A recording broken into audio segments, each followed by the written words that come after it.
Well, we will call to order the March 16th, 2022 regularly scheduled board meeting for the Monterey Peninsula Airport District. Denise, can we have roll call, please? Yes.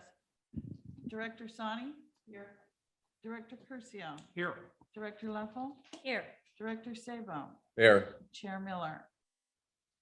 Present, sort of. Director Curcio, can you help us with the Pledge of Allegiance? Sure, my pleasure. Pledge allegiance to the flag of the United States of America and to the republic for which it stands, one nation, under God, indivisible, with liberty and justice for all.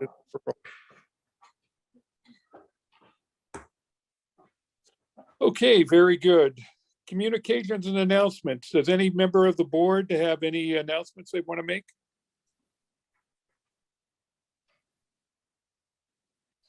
Hearing none. Mike, do we have any announcements from staff? None from staff. Very good. Public comment. Any member of the public may address the Monterey Peninsula Airport District Board at this time for an item that is not currently on the agenda. Carl, And should be with, yes, we have one gentleman in the room that would like to speak. okay, great. Okay, you have 3 minutes to talk. Thank you. And we're good to go here? Yes. Yeah, we should be. Good morning, ladies and gentlemen. My name is Howard Fossler. I'm a citizen of Monterey and a constituent of the airport area board jurisdiction. So I'm here to just give you a quick comment while I'm here on other business about noise. I want to report that the noise has been noticeably improving recently. We've always had problems with two primary problems with 2 flights. We still continue to have more trouble with those than any others, but the issue is greatly reduced from where it was for so many years. I want to just ask that if you continue to keep an eye on American flights 5768 and 5846, they both go to Phoenix and then Dallas Fort Worth. And they have a habit of coming straight off the runway and going straight out to the ocean and then turning. I watched one of them yesterday afternoon while I was working to take off and went out to did a perfect takeoff. Got to the water's edge, veered a little more to the north, followed the coast up line, got up high, came around the peninsula and headed back down towards Phoenix. It was perfect exhibition of what we want them to do. So it's possible they can do it, and I just would hope that we can continue to nudge them to doing the right thing. Thank you. Thank you. Any other member of the public wish to address at this time? There are no others present, Carl. Okay, very good. Consent agenda. Does any member of the board wish to withdraw an item from the consent agenda?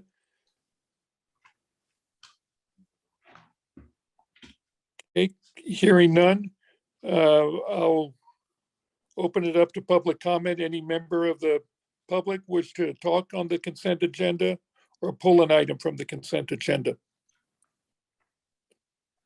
Okay, hearing none, I'll entertain a motion to approve. Second. All those in favor, say aye. Aye. Carl, this one needs a roll call vote. Okay, In fact, Denise, can you anytime help us someone out? is, in fact, every vote is going to have to be done by a roll call because we have someone attending remotely. So, okay. Well, since I'm that person, can we have a roll call vote, Denise? Director Sani? Yes. Director Curcio? Yes. Director Leffel? Yes. Director Sabo? Yes. Chair Miller? Yes. Okay, very good. Open session for public hearing, item number G1, redrawing the board member election district boundaries. Mr. Lapierre, who's going to help? Who's going to start this off? Let's hand that off to Scott Huber and Doug Johnson. Doug is on Zoom. I assume you can see him, Carl? I saw a picture of him prop up That's him. momentarily, then it disappeared. Ah, Yeah, okay. that's him. So I'll go, Mr. Miller, Chair Miller, I'll go ahead and begin and then I'll turn it over to Doug here in just a moment. This is the final public hearing that we have advertised and that regarding the modification of the election of board members by trustee area or by district area. And I'll just hit some of the highlights. We were required by a demand 4 years ago to transition to a by district elections. We did that. Every year, every time the census comes out the following year, you have to then look at your maps and readjust them to comply with the Fair Map Act and to comply with all of the both federal and state laws related to the trustee areas or the by district areas. One of the big ones, I'll just hit one of the highlights. One of the big ones are you cannot have more than a 10% variance from between any two districts. The maps that have been prepared, both the draft maps and then the modified maps subsequent to that, in all material respects comply with federal and state law. We do have, again, we've got some additional maps that have been produced, but I'll go ahead and turn it over to Doug for some comment. And then following Doug's comments, it would be appropriate to open up the public hearing, Mr. Miller and Mr. Chair, and receive any comments from members of the public who are here to make comments. Very good. Doug. So thank you, Scott. Right now my video is disabled, so I don't know if the admin can we turn that back on. But I think Share your screen. yeah, Right at the bottom. there we go. Share your screen. Now I can share screen. Yeah, that'll work. Okay. You should already be able to, otherwise. There we go. Can you see my screen? We can see it. Okay, Yes. perfect. So let me show the current divisions right now. As you just heard, are the maximum difference between the largest and smallest allowed is up to 10%. And right now we have a 15% difference between the largest and smallest, with area 4 or division 4 being the largest and division 2 being the smallest. So in the previous hearings, we've gone through a handful of different options for how to adjust these. You can see them all listed here. You've got purple, green, orange, olive, and tan. So I'm not going to walk back through any of those, but I'm happy to revisit them if you have questions or want to see them. The new map that's been published for this hearing is what we call Tan B. It's very similar to the Tan map, in that you can see area 2 moves. Right now it stops at the current area 2 stops at the highway, and this would take it all the way to Monterey Bay to pick up that population that area 2 is short.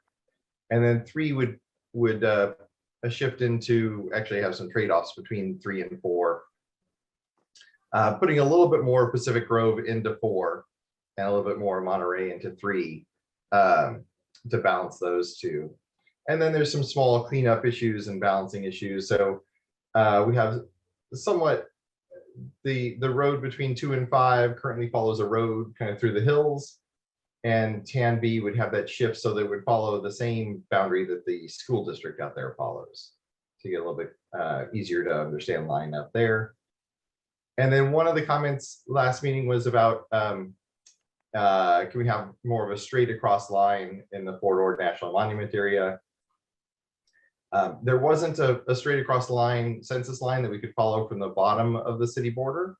So instead it's just following the road all the way out. Not really a population impact of that, but it does make one look a little more compact. And then there was some cleanup in Tan. Division 1 came across Trinity and Broadway a little bit. We take this back to the current border, which is following Trinity and Broadway. And instead, it actually worked out pretty cleanly to come down Fremont a little farther to Ramona. And so that gives us a little more compact Division 1 as well. So happy to answer any questions or zoom in on any details that you'd like to discuss. But that's where the map, that's the new map. And of course, you do also have the earlier maps still as options if you'd like to consider those as well. Very good. Does any member of the public wish to address the board at this time on this matter? Chair, we do have the same gentleman that'd like to speak. Go ahead. Thank you. Can you raise your microphone up a little bit? Sure. Thank you. Is that okay? Get a little Better. closer. You're a big guy. Good morning. My name is still Howard Fossler. I'm here today representing the League of Women Voters of Monterey County. Our league has a strong interest in voting rights. And the right after the right to vote is the right to have your vote counted with as much value as with every other vote being voted in this great nation. This is assured by the Constitution, which requires the national census to be to determine where people live and then divide up the congressional seats equally among them. The same is true for our other voting jurisdictions, such as yours.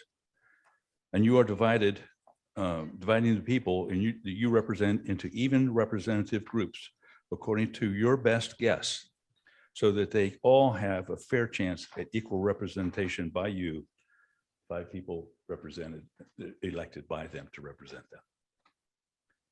Now that you have looked at this closely, you might see where it could go off to the benefit of a few. It is that understanding that makes this job so important, so critical, that it be done well by well-intentioned people every 10 years.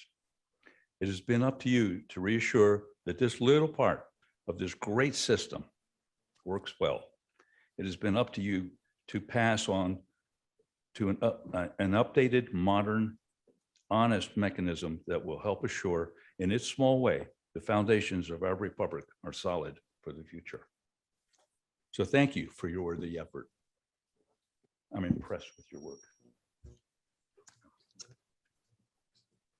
Thank you, Howard. Scott, so it's my intention now to close the public hearing. We'll go to item number H1, where the board can discuss this, correct? Yes, that's correct. Okay, I'm closing I assume there's no other member of the public wants to talk at this time? Yeah, we see no other hands raised and there's nobody else here who wishes to speak on this item, Mr. Chair. Very good. Okay, I now close the public hearing and we will move to the regular agenda item number H1. Mr. Lapierre, why don't you start us off? My pleasure, Mr. Chairman. Ordinance 929 is an urgency ordinance for the Board of Directors of Monterey Peninsula Airport District, establishing a by-district election process pursuant to Election Code 10010 and repealing Ordinance 924. And at this point, Mr. Chairman, it would be appropriate for the board to discuss adoption of Ordinance 929. Very good. Before I open it up for a motion, why don't we start with the directors? Director Sable, why don't you start us off? Starting off for questions, is that what you're allowing, Mr. Yes. Chairman? Okay. Yes. I have a question for Mr. Johnson. And it regards the communities of similar interests. And I've been struggling ever since we started this process with the various maps. This is the data and the maps are enough to make your head explode, and you have the advantage of a computer and I don't. But anyhow, I'm kind of catching up on all this. could you explain again why in your choosing to balance all of the districts population-wise in District 5, you chose to make the District 5 smaller by including a community of interest with the Salinas Union High School District. In actual fact, it doesn't reveal in your data, but in actual fact, there are very few people that in that area that have children going to Salinas Union High School or the Salinas High School. Why did you choose that as opposed to other factors of ethnic diversity and that sort of thing? Why did you choose that particular community of common interest? Sure, happy to. I was gonna say that might be a legal question if you want, but go ahead, Doug. I was just gonna say that in the various maps, there are different approaches to that. There was the orange map, which was kind of minimal changes, really pure just population balancing. And that one did leave the border along the road through the hills. But in the other maps, we consolidated that in largely for compactness and also so there'd be a little easier for the registrar to administer. If the registrar has to create a special precinct for the part of Area 2 that's not in the high school district, and so this would let them just put that all in one precinct. But we did show it both ways. Not a strong preference. And Scott, did you want to add something to that? Yeah, sure. One of the things when you look at the criteria, deviation of population from one to the other, the first criteria, number one, is you can't have more than 10% variation. The next is you want to make sure that all the boundaries are contiguous. And the next is you want to try and make sure they're as compact as possible. And then the next item below that is you want to try and keep communities of interest together. And that's really what you're talking about here with the border for the Salinas Union High School District. There were a couple of others. Doug, if you put tan B back up again. Sure. There are a couple of other, what you want to do is you want to, generally speaking, I'm talking in generalities for just a moment. You want to keep communities of interest together, voting groups together that follow some of the communities that they belong to. For example, major roads, generally speaking, if you're going to have a boundary that's near a major road, you generally speaking want it on that major road, because communities across major roads typically don't integrate very much with each other. If you're having if the boundary is going to be near that major road, right? What you're referencing in the eastern portion of this district or of this map, generally speaking, individuals who send their kids to school together typically go to functions together. They go to sporting events at the school district together. They go to PTA events together. They go to, plays at the school, that kind of thing. You typically want to keep communities of interest together with everybody in their community. Now, what you're talking about, and I hear very clearly what you're saying. There aren't a lot of individuals attending the schools that live in that area. I get that. The law doesn't necessarily look at what the actual facts are of this specific district, but they do say you should keep those communities of interest together because that's the ideal, right? The fact is they may not today have very many students that are located in that district. We don't know what 5 years will bring or 10 years will bring, but generally speaking, that's why you want to keep communities of interest together, because they will attend events together. They will mix and mingle together. Their neighbors will be, they'll be at events together. So the idea is you want to keep communities of interest together so that you don't divide their vote, so that when they talk to each other and when they go to events, they'll be able to have these discussions about who do they want for their elected representatives. And I understand your explanation and I understand Mr. John's explanation on that. What is confusing me is that Salinas Union High School District has no commonality or community of interest with the majority of District 4, District 2, rather. You know, the majority of the population in that district, the majority of the geographical area is in the Monterey School District. So I don't see the commonality of interest in that. And I was looking for an explanation. And that's what I've spent my time looking at with all these different maps and all this data. So I'm not really seeing it. It seemed a rather arbitrary line that was put in there, I guess what you said, as for the benefit of the registrar to figure out where everybody lived. Is that right? It does make the registrar's job a little bit easier. Oh, good. Now, I will tell you candidly, when I look at these maps, I'm not thinking about the registrar, quite frankly, but let me go back to what we were talking about before. Okay. You had mentioned that the Salinas, I want to get the name right, Salinas Union High School District, that most of area 2 is the Monterey School District. Under the map that we currently have right now, that portion of the Salinas Union High School District is split in half. It breaks their community of interest into two. So it further dilutes their community of interest.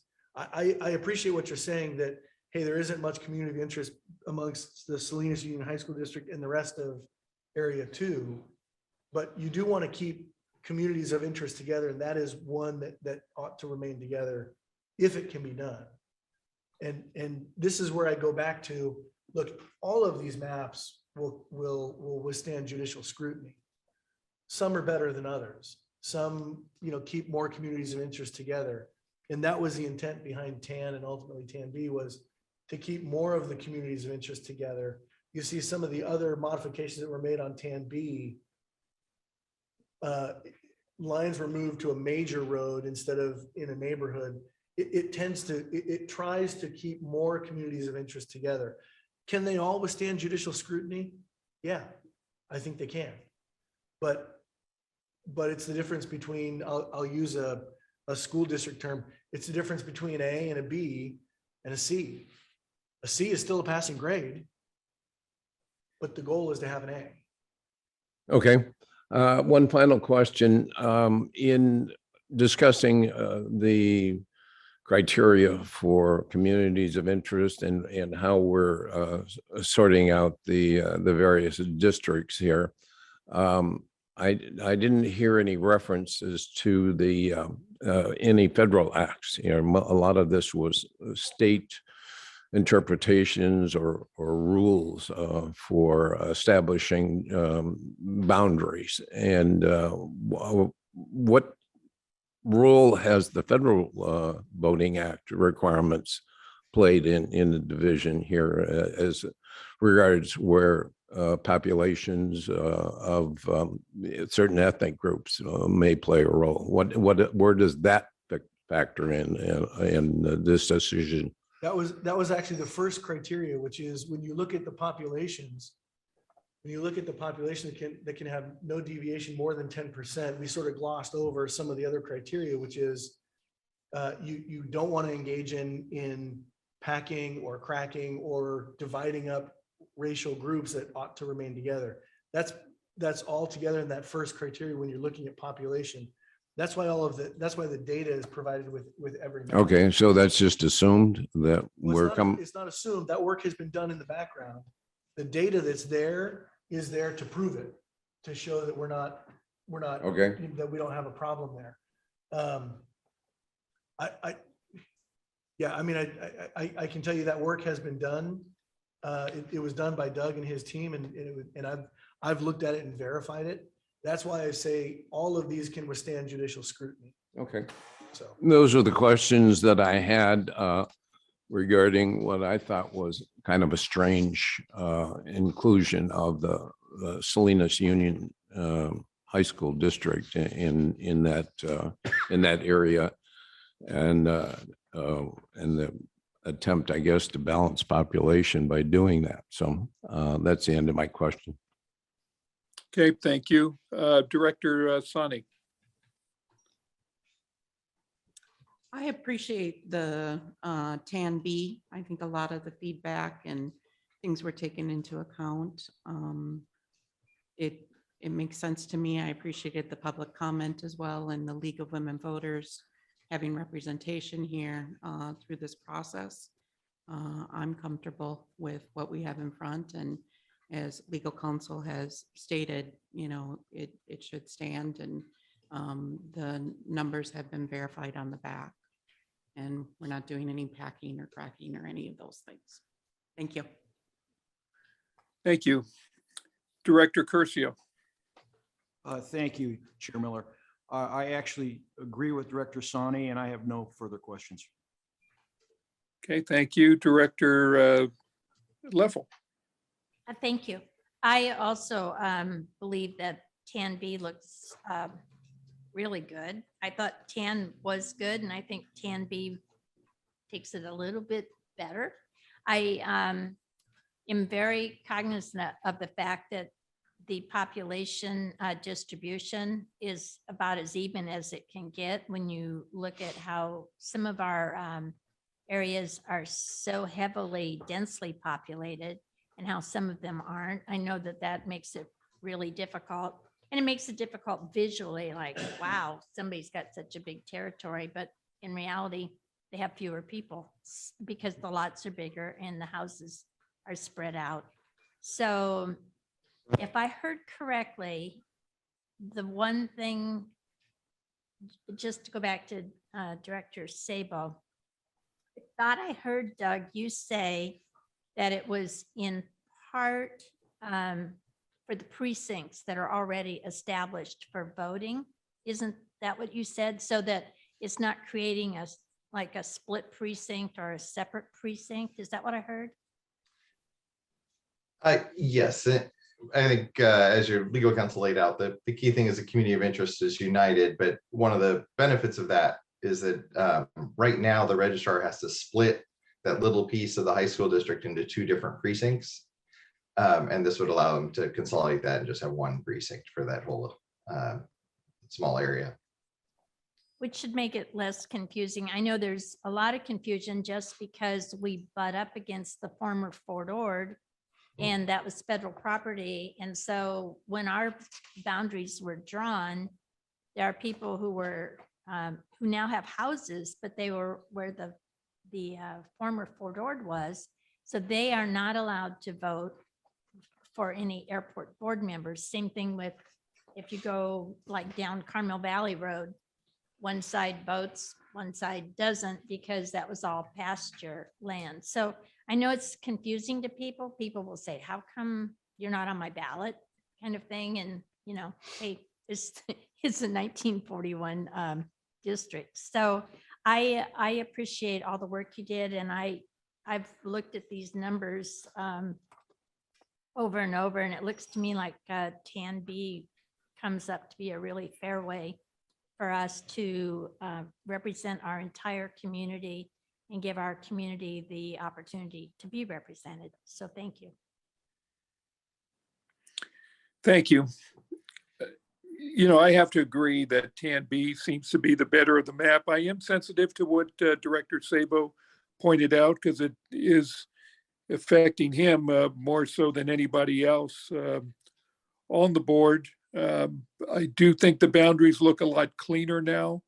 We do get rid of the horseshoe, even though I don't think, like our legal counsel said, he could have defended that, but still by appearance. This map, the TAN-B seems to do the best at getting us where we're supposed to be and making the boundaries a little bit better from where we initially done them. Okay. Mr. Chairman, Yes. this is Sabo. Yeah. I was, my comments, I was asking questions, which was what your direction was. I have an objection to Tan B as our selection. I'm not exactly sure how to do this because it hasn't been raised as a motion yet, but Yeah, we're. I'd like so- to, I'd like to recite my objections to Tan B. Why don't we hold off on that? Let me open this up to public comment. Probably should have had that before we spoke, but any member of the public wish to speak on this item? And I know we're sounding a little bit redundant here, but the other was a separate agenda issue. Mr. Chairman, there are no hands raised. Okay, very good.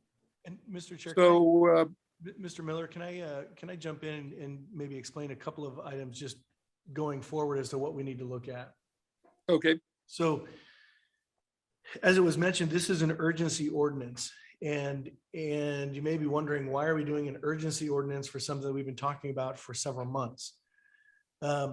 We coordinated with the county elections office and they said, well, we don't have any specific timeline for when this needs to be over to us. As long as you get it by the end of April, hey, that's great. Well, an ordinance, this has to be done by ordinance. A resolution, or I'm sorry, an ordinance can only be adopted at a regular board meeting. And it takes the first meeting to introduce the ordinance and the second regular meeting to adopt the ordinance. Well, I went and looked up AB 1276, which is now codified in the elections code. I went and looked up the timeline for this is actually a hard timeline to adopt this map.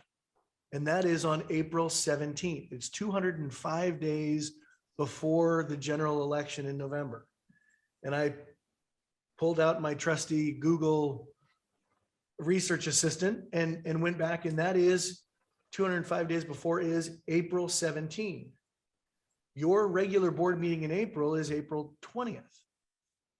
So the only way to get this done, to comply with what's called the black letter law, the statute itself, is to then have this as an urgency ordinance to be adopted at this meeting or a subsequent meeting, but before April 17. So it's a little bit, I mean, even though we've been talking about this since January, at every meeting since January. Because of the timelines of AB 1276, we are required to do this as an urgency ordinance, and it does need a 4/5 vote to pass.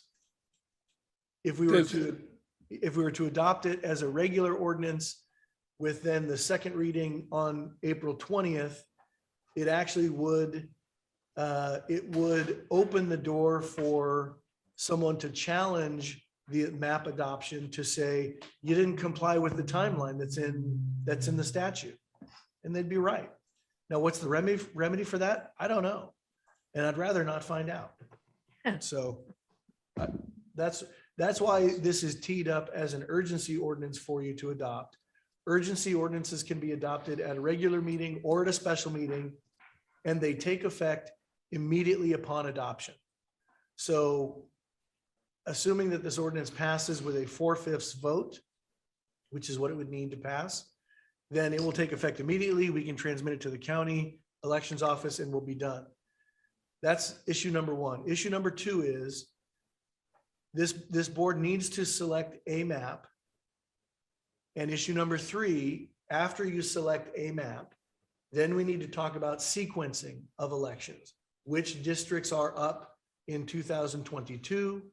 Which districts are up in 2024? Based on which map you select, there will be a logical, what I'll call waterfall as to what the sequencing should be. But once you pick a map, then we can talk about, this, we can maybe take that in order. You pick a map first, and then we can, talk about the sequencing. And then after that, then someone can make a motion relative to the urgency ordinance for the map and the sequencing, and then we can have a vote on it. I have a question. What you just said, Scott, you said on that third item, that was the sequencing. Yes.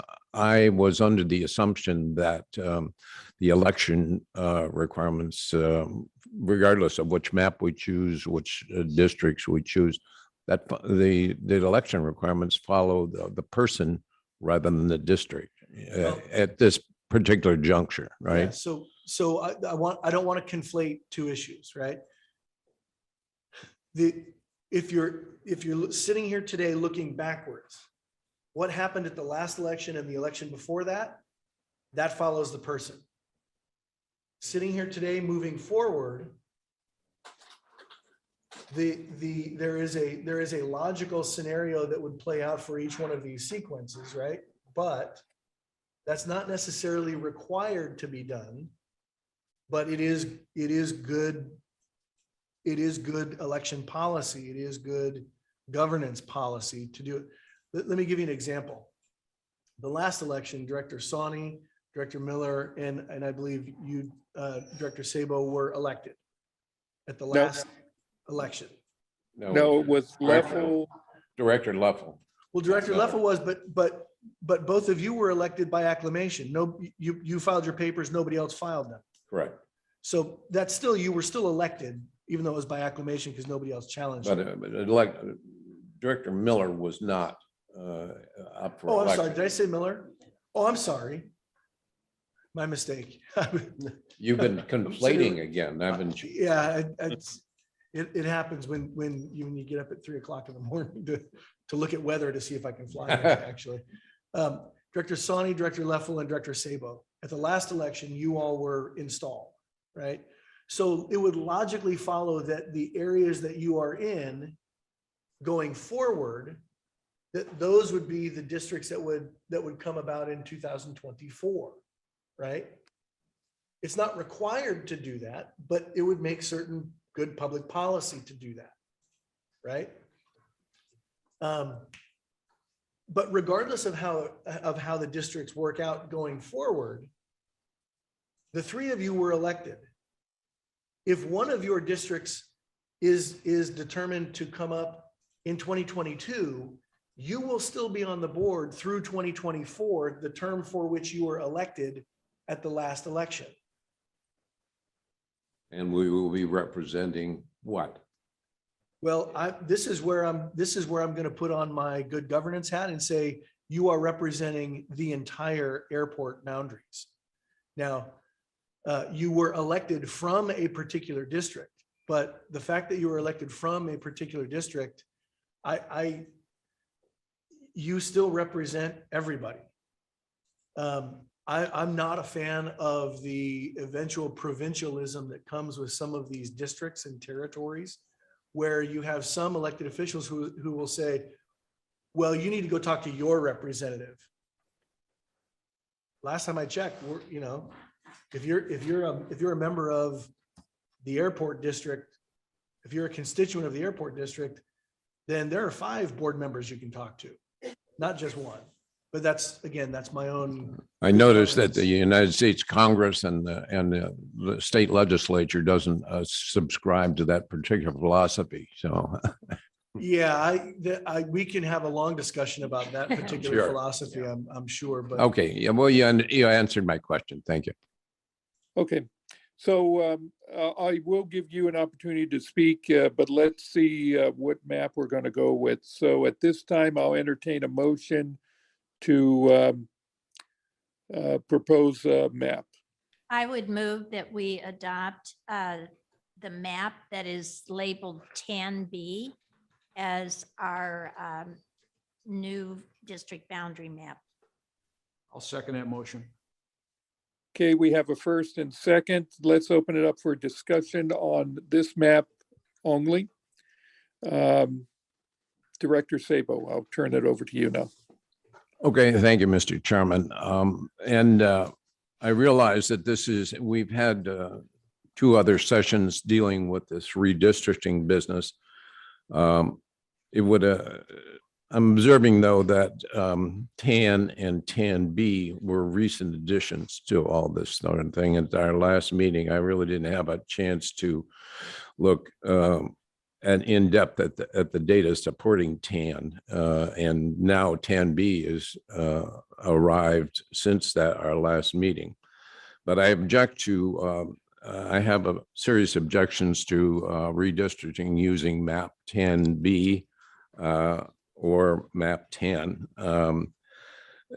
Because our airport district runs the risk of a potential challenge, in my opinion, to the fairness of the redistricting being considered in districts 2 and 5, which is proposed in Monterey boundary map 10B. The basis for my concern here is that we are not really looking substantially at racial and language minority protections, which is part and parcel of the Voting Rights Act, the Federal Voting Rights Act, which prohibits political subdivisions from imposing any voting qualification, practice, or procedure that results in denial or abridgment of the right to vote based upon race, color, membership in a language minority. Under the VR Voting Rights Act, political subdivisions cannot draw district maps that have the effect of reducing or diluting minority voting strength.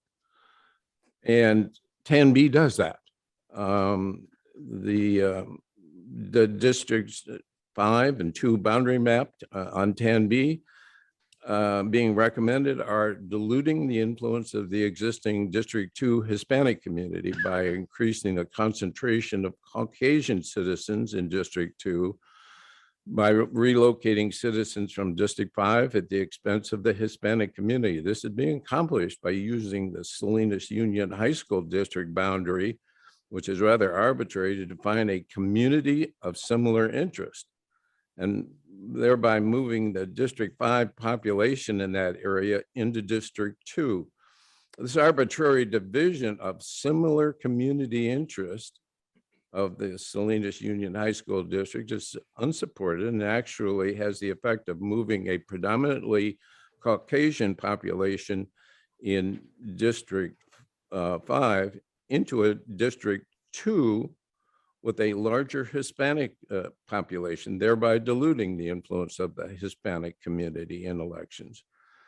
The population is in District 2. The Hispanic population in District 2 is diluted with an increase in the Caucasian population. That's supported on the data support that's on the back of 10B map. The citizens of voting age, the eligible Hispanic citizens of voting age in District 2 is reduced by an increase in the Caucasian voting age. As far as registered voters go, the number of Hispanic voter registrations is reduced by a corresponding increase in Caucasian registrations. And as far as voter turnout goes, the Hispanic voter turnout is reduced by a corresponding increase in Caucasian voters. For that reason, I object to the use of TAN-B as it stands, and I suggest that a modification of TAN-B or another map be instituted, which removes that Alisal school district and that whole section from the consideration of being included in District 2, and in fact looks for and moves the western boundary of District 2 to 2 and 5 to York Road, which is a road boundary on the eastern side of York Road. We have population on the western side of York Road. We have primarily commercial buildings in the form of Ryan Ranch. And we expand the District 2 population by including in District 2 the area of Seaside, south of Broadway and east of Del Monte Avenue, which is currently in District 1. In other words, the balancing of the Hispanic community, I think, should, or the Hispanic community should not be diluted by adding more Caucasian population into it and minor adjustments to some of the other maps, include by bringing some of the Hispanic community that currently resides in District 1, which is in Seaside, will improve the leveling of the Hispanic vote in District 2 without diminishing the vote in District 1. So I heartily oppose that, and I recommend either through amendment that this can be redesigned to balance the Hispanic and Caucasian vote in an appropriate fashion, or that we have a totally new design for an additional map to be voted on at if it is required, a special meeting. That's my concern. Well, we can't have a special meeting at this time because we will be outside of our statutory boundaries. But Director Sabo, or I should say Oliver Wendell Sabo, you had some interesting legal arguments there. But why don't I get the response from our legal counsel and Doug specifically on any diverse impact of diluting the Hispanic vote? Sure. Let me jump in, and Doug, if you want to follow in anything I missed, go ahead. But so looking at the current map, the current boundaries, District 2 is from a population, strictly population standpoint, is 7.23% lower in population than the median, right? So the fact is we have to balance the numbers of the districts. By balancing the numbers in the district, we went from 16,304 to Tan B brings it up to 18,000. So it went up almost 2,000 residents. Almost. What district was that? District 2. Okay. District 2 went up almost 2,000 residents. The population of District 2 previously was 34% Hispanic. By increasing it more than 2,000 residents, many of those are Hispanic because the percentage went from 34 down to 31. Now, having said that, when you talk about diluting the Latino vote, the case law that talks about diluting the vote is an intentional dilution where you split neighborhoods in half. By balancing the populations of each of these districts, there is no guarantee that all of the percentages of the population will remain the same. That's a literal impossibility. I mean, simply it would be impossible to do that.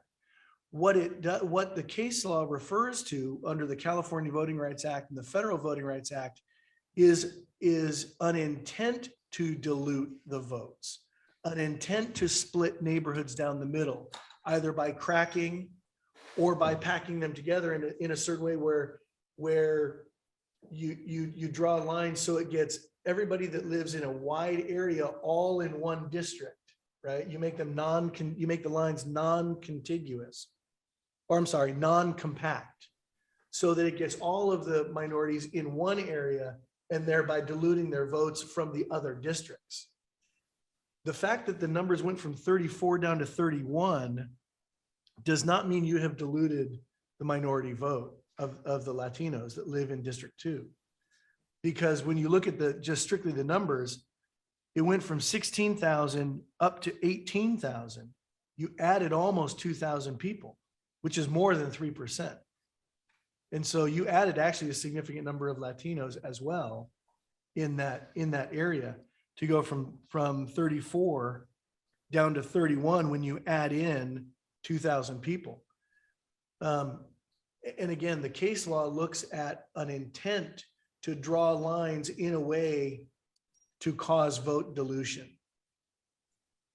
These lines are drawn to keep neighborhoods together. It is the exact opposite of what you're referring to. So I appreciate your arguments. I can't agree with them. Well, if I may, Mr. Chairman, can I respond to the district council? Okay, Carl? yes, Yeah, I guess what my suggestions were, my allegations were that it wasn't the total population, it was how we drew the lines. And in fact, when you start to analyze each one of these items that I identified, which was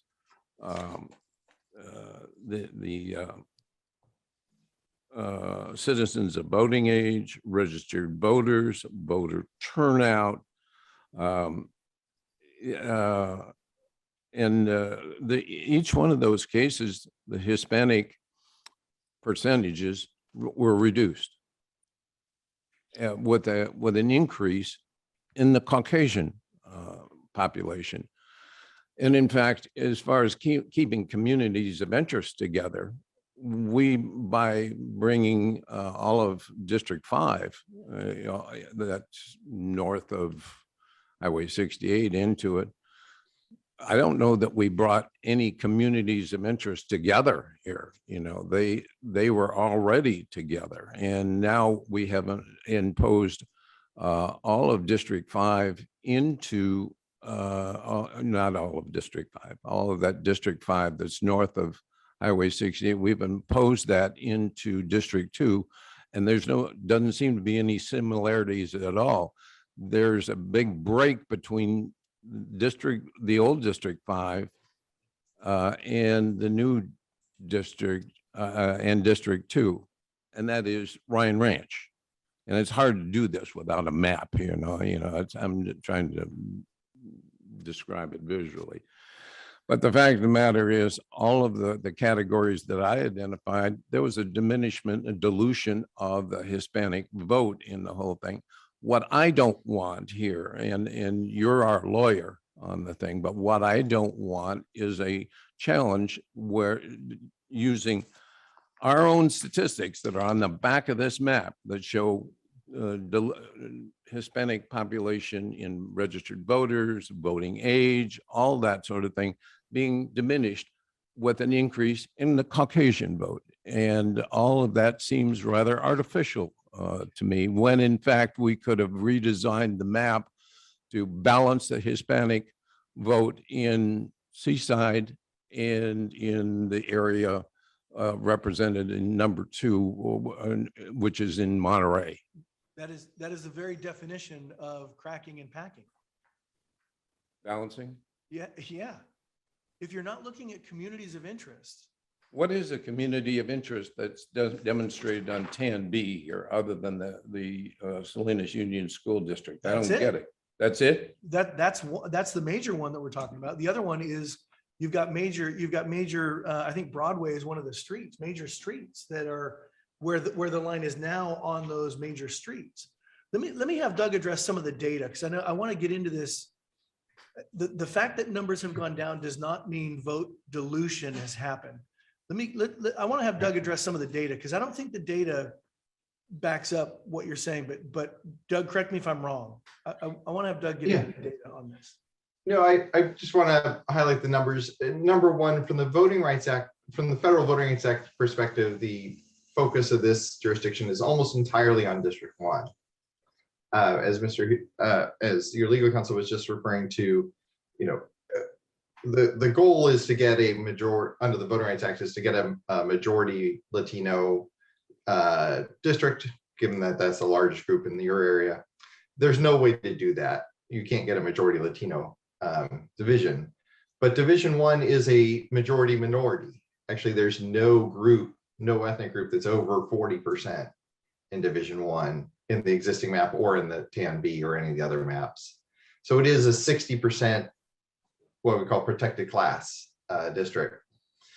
And Division 1 is short on population by over 4%, not as much as Division 2 is currently, but Division 1 is short. So so Director Sabo, you're right. We could improve the Latino numbers in Division 2 by taking some of the more heavily Latino neighbors out of Division 1. But number one, all that would do is transfer the shortage of population from 2 to 1, because 1 doesn't have any people to spare. And number 2, that would be taking protected class residents out of our strongest protected class division. So that's exactly what, to legal counsel's point, that balancing is exactly what the Federal Voting Rights Act actually bars. The goal is to get a majority seat if possible, or as close to majority as you can, while respecting communities of interest. And the dilemma that leaves us Division 2 is that, okay, we can't take from Division 1 because number one, it's our VRA focus seat and it's already short. So where does 2 go? As I mentioned, we did have the orange map that was kind of minimal changes that kept the line through the school district where it is. And that forces 2 to go farther west. Actually goes past the postgraduate school and gets some of the population west of the postgraduate school, the naval school, versus TAN B, which unites the school district, and then really, that because it has that population, it stops at the naval postgraduate school. And yes, that is a 1% lower than the current division is, but it's actually better than the orange map comes out. So given that the primary requirement is equal population, we have to bring new people into 2 because it's so short. The question is where do we bring those people in with the minimal impact? We can't bring them from Division 1 because Division 1's short and Division 1 is our real Voting Rights Act focus seat. And so the TAN B map, however we bring in the school district, that's going to have less of an impact on those numbers that you're talking about than not bringing in the rest of the school district and instead going farther west. So that's yes, the numbers go down by 1%, but that is less than the next best option here. And the key thing from the Federal Voting Rights Act is the entire focus on Division 1, maintaining its extremely diverse, no majority group population. So I definitely, if you look at 2 in isolation, is to see where the numbers go down, and that raises a question, but you're right, there's no alternative that does better.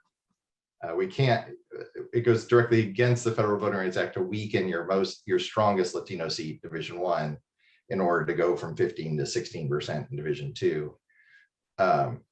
And lacking that option, the TAN B map actually does better than the orange map does at preserving those numbers while making those changes.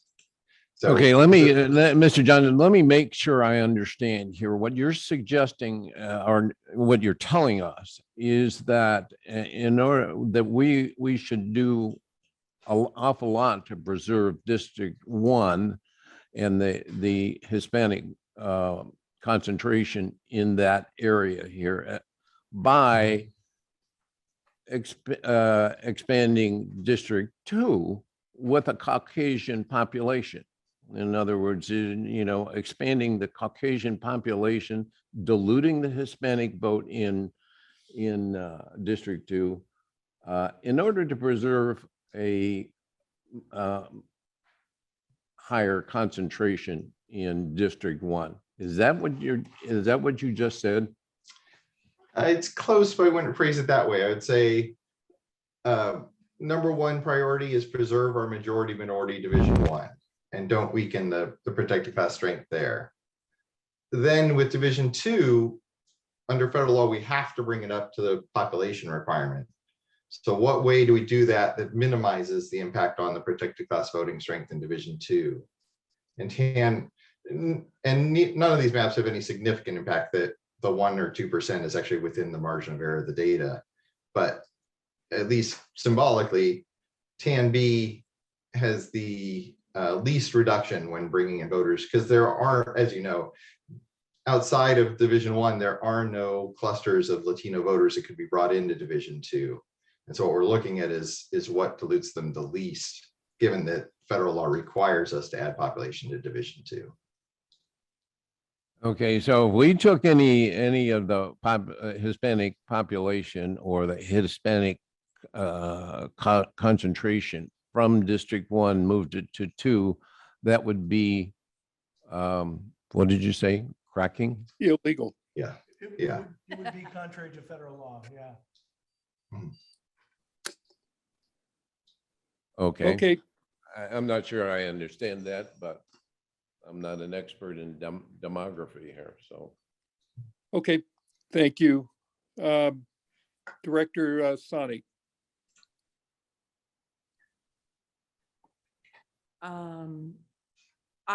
I've looked at the maps here, and I guess I would ask legal counsel to maybe, can you explain a 1%, 3% variance? I know, like we talked about, we're adding 2,000, a population of 2,000 people. And so numbers change a little bit, but is that within the margin of error? I don't see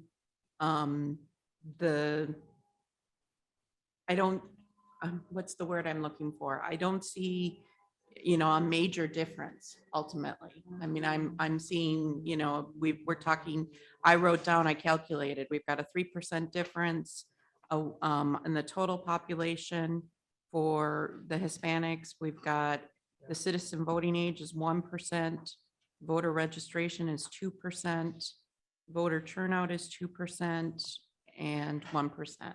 So those seem like they're very minor from my statistics.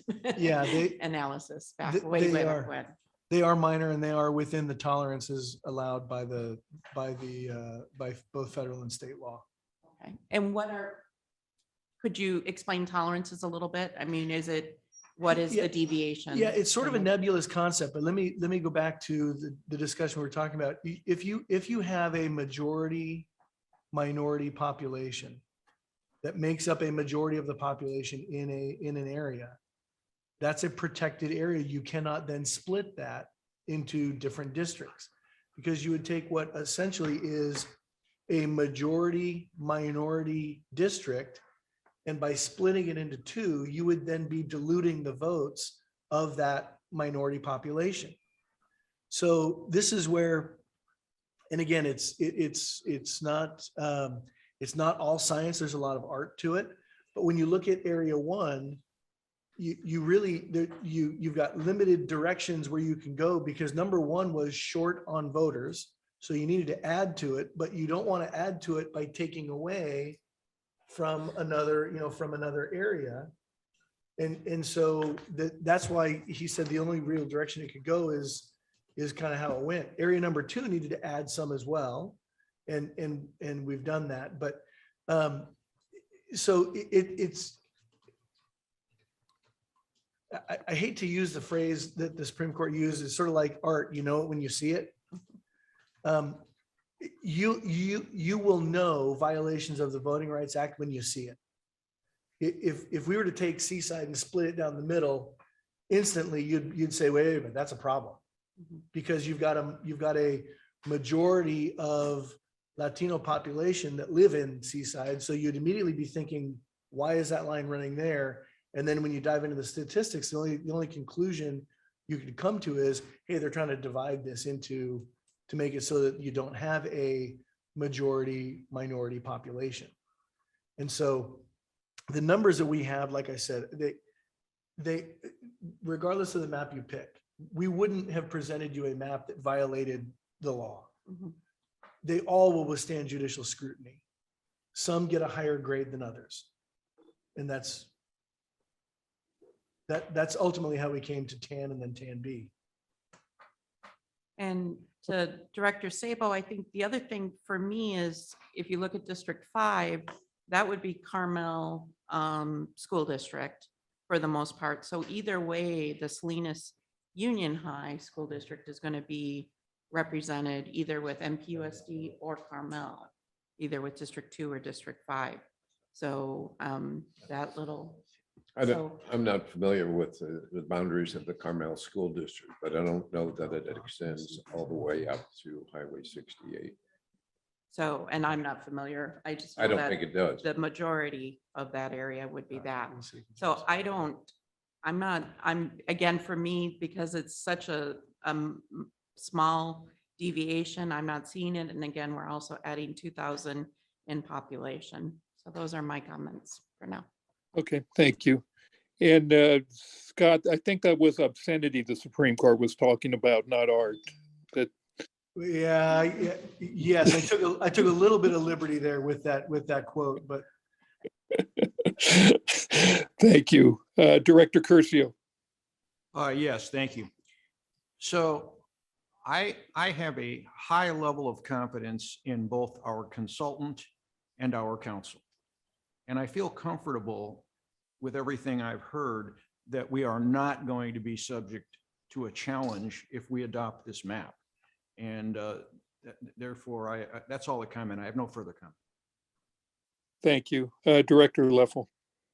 I did something similar to what Director Sani was doing, and I took what are the actual numbers of people with these percentages that we're talking about. And, you know, it's like 111 people or 180 people total. So I'm comfortable with this. I want to go back to, I think it was our consultant who said about the precincts. And I believe if you make it more confusing to people to go vote, that they have to go vote, they're in this group or in that group, and try to understand that is much more difficult. And you make it less likely for people to go if they can't even understand where they're going and what they're voting on. So I believe that TAN B, and you know, as it was said, we've been at this since January, looking at different maps and different numbers and different scenarios. But when I just look at the differences between our existing map and the new map, we did add a couple thousand people to that, but we also percentage wise, that it's not that big of a number when you look at the number of people it is. So for instance, in the citizen voting age population, for the Hispanic population, it's 1%, but it actually, when you look at the numbers, it's 111 people. So I think when I look at this, I believe it's fair. I believe it does the right thing for the population that has a minority majority in Seaside. I think it does the right thing there. And anyway, I'm comfortable with it. So those are my comments. Okay, thank you very much. And I do Yeah. want to say it is the Salinas Union High School District, not Alice South. Thank you.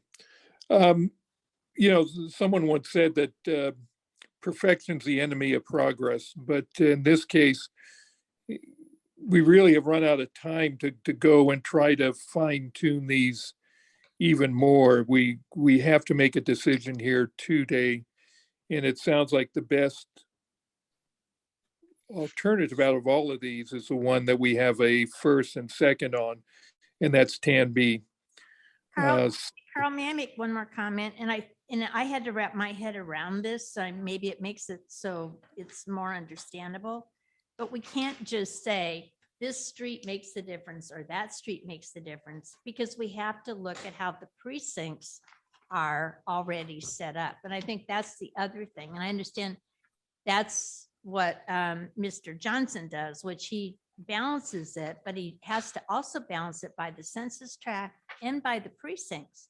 So it's not just that I can include 5 more streets in my district or get rid of them. It has to be with the precinct that's already established this voting. Is that correct, Doug? The precincts can change. What we have to follow is the census blocks, the individual census blocks, but the registrar can redraw the precincts. And that's actually what we're trying to do for them, is let them take where the previous map forced them to draw 2 precincts and let them put that together into one. So the census data that you worked with, and then you look at the overlay with the precincts of how they're set up within these districts. Is that kind of what you're looking at? And then all the other numbers. Yeah, as I say, yes, those are the two pieces of the puzzle, definitely. Okay. Well, if precincts were a consideration in drawing these maps, why isn't the data here? Why we were presented with the data regarding precincts? Or do precincts kind of follow the redrawing of the boundaries? Chair Miller, this is Director Curcio. I call the question. Yeah, so do we have a second on taking this to a vote? Second. Okay. Okay, Denise, can we have a roll call vote, please? Director Sani, Yes. Director Curcio. Yes. Director Leffel, Yes. Director Sabo. No. And Chair Miller. Yes. Okay, well, this is the first step of this. As I understand it, Mr. Huber, we now have to decide who is going to represent who, and this is going to be all part of the same ordinance. It is, and so what happens is with TAN B, there is, and I'll just run through them. This is where you start looking at where do the directors live and when were they elected and all of that. So the sequencing is what comes next. I'll use the word board member area or district 1, right? Board member area or the election district. In District 1, there is one board member, and that's Director Sani. In District 2, and again, looking at TAN B, in District 2, you have two board members, Director Sabo and Director Curcio. In District 3, you have one board member, and that's Director Leffel. In District 4, you have one board member, and that is Chair Miller. And District 5 currently does not have anybody in the district. Now, looking at individuals who were elected and when they were elected, Director Curcio and Chair Miller were elected in 2018, so their terms are up in 2022. So, and since Area 5 has no one in it, it would make sense to have area number 4, which is where Chair Miller lives, area number 4 to be on the election cycle in 2022, and to have District 5 in 2022 because there is currently no one living in District 5. It would make a certain amount of sense to do that. Which means you would have District 1, 2, and 3 would then be up in 2024. This is where I say when you start looking at, who lives where and when, it makes a certain amount of sense to do that. To have, again, in 2022, to have area 4 and 5 be up for election. And because Director Curcio and myself are the only two at-large members, we can go to the end of the election without having somebody represent District 5, correct? That's correct. Okay. Now, how would we handle this? Would that be a separate motion that one of my board members here will make, or but still fall under this same ordinance? That you're going to have to rewrite this ordinance? Well, no, then what we're going to do is then I'm going to plug in the information into, so I've already written in on the urgency ordinance that was published in the whereas, of course, I've already written in TAN B on the page 1 on the second whereas from the bottom. I've already written in TAN B because that was the vote. In Section 3, whatever the board decides for the sequencing, I will write those in. Then this urgency ordinance will need to be passed separately. Okay. So this will be a second urgency ordinance, correct? No, we haven't passed an urgency ordinance yet. The first was Okay. just to select the map. This one Yes. will be this next motion will be to select the sequencing. And then the last one will be to adopt the urgency ordinance. Okay, I get it now. Okay, so I open it up to my board. If there's, Carl, Nope. do you want to do public comment first? yes, thank you. Any member of the public wishing to talk on this specific aspect on the sequencing, not on the map, because you already had a chance at that one. No one is stepping forward. Okay. Does any member of the board wish to make a motion at this time? I would love to move that we adopt the sequencing for the election process, and that we have districts 4 and 5 for the electoral process in 2022, and that districts 3, 1, and 2 would then be in 2024, and then they'll go forward every 4 years after that. I'll second that motion. Mr. Huber, do we have to assign directors to different areas, correct? Do we have to do it by name? No. No. No, you don't. Okay. So the motion that was made by Director Leffel will suffice? Yes. Okay. So we have a first, we have a second.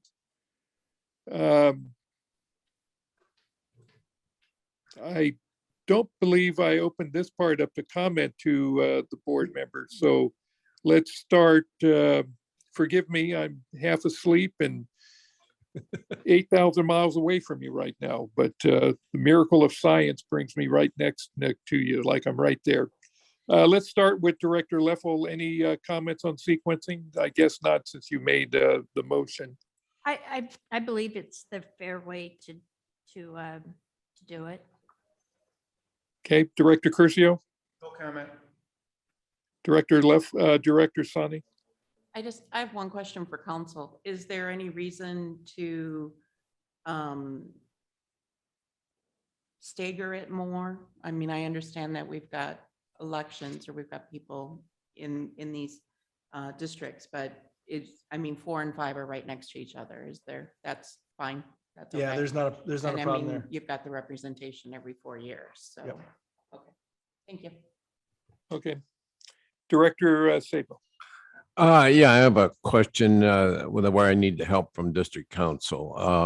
I can fly a 747, but this latest thing on the options here kind of lost me a little bit. You know, you mentioned that under one option here, we could leave District 5 with no representation until 2024. Is that correct? I No. don't want to say with no And- representation, but Well, I mean, with no designated board member being living in that district, you know. you We- could, the option there would be is if you had area 5 that didn't go until 2024, Yeah, then the next best option to be up in 2022, because you have to have 2 seats up in 2022. The next best option would be area number 2, which is where you and Director Curcio live.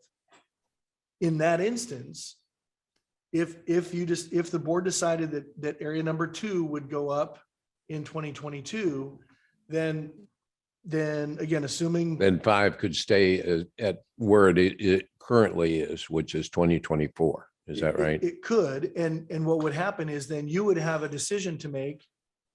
Do you want to run in 2022, even though you have a seat until 2024? Because if you decide to not run in 2022, when your term is up in 2024, you would not be able to run again until 2026, when area number 2 comes up again. Does that make sense? If it's up in 2022, then it won't be up until 2026, right? Because they're 4-year terms. Okay. So if area number 2 is up in 2022, and you decide to not run In 2024, when your term is done, you would not be able to run again until 26. So you're If- saying between 2024 and 2026, under that scenario, Director Sable would be off the board. That's correct. Okay. Okay. Which shell is the P under again? Well, well, we have. All right, we have that a answered first- my question. Yeah. Okay. And I have to agree with most of my fellow board members that Tan B seems to make the best out of this situation and gets us closest to perfection, realizing that that's a mark we will never get. Doug, is there something you wanted to say? I see your screen locked on right now. Oh, no, sorry. I think I muted myself, and when I did, I think it highlighted me. Okay. A point of order, Mr. Chairman. Yes. Something I don't understand regarding the ordinance, the voting on the ordinance. I registered my vote on the map Right. as a no. And then if I vote yes on the way we're sorting out the socks and hankies here, then how does it get recorded as to how I voted on the ordinance? Well, Do you understand my question? yeah. When you vote on the ordinance, however you vote on the ordinance is a package deal. Right? So the vote on the map was simply just on the map by itself to move forward with that one. Then the vote on the sequencing is a separate item that will tell me what to plug in here. Then the vote on the ordinance itself is the whole package. The map and. So the first two don't count, really, is what The you're first saying. two are just, we don't necessarily need a motion for the first two, but I think it's cleaner that way. Yeah. I think it's, it's a little bit more transparent for the public as to what's going on. It Well, doesn't- this is kind of a new experience for all of us here. Even when we adopted these maps, we didn't have this same level of scrutiny and hurdles to jump through. Yep. But I'm starting to understand a little bit better. Okay, Denise, can you help us with the roll call vote, please? Director Sani? Yes, or this is for, This is for just the Sequencing. sequencing. Yes. Sequencing This only. is on sequencing. Just on sequencing. And to be clear, the motion was areas 4 and 5 will be up in 2022. Areas 1, 2, and 3 will be up in 2024. Got it. oh, yes, again. Director Sani? Director Curcio? Yes. Director Leffel? Yes. Director Sabo? Yes. And Chair Miller? Yes. Thank you. Okay, now we don't have to discuss this next part. We can just go ahead and somebody can make a motion then to approve. And this is the vote that is going to be recorded on this ordinance, correct? That is correct. And these other votes will not show up other than in the minutes, correct? That is correct. Okay. Is there a motion on this ordinance that one of my board members would like to make? I will move that we approve ordinance number 929. And if I can clarify the motion to insert also from what can be and the sequencing that was just voted on. All right, I will accept that. Go ahead and second that. Okay, so we have a first and second. Denise, can you help us with roll call, please? Yes. Yes. No.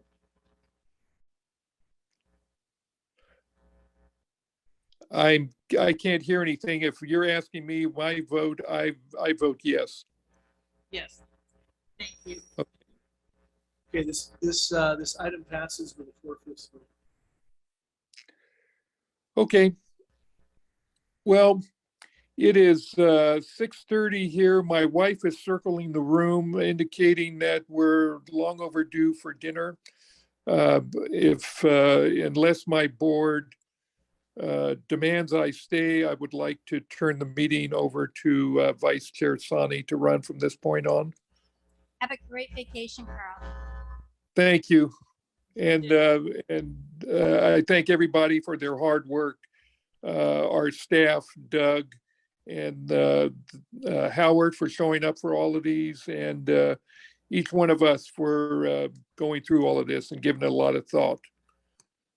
Okay, see everybody later. Bye-bye. We requested that we take a 5-minute break. Back at 10:35.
Right, we're back on at 10:39.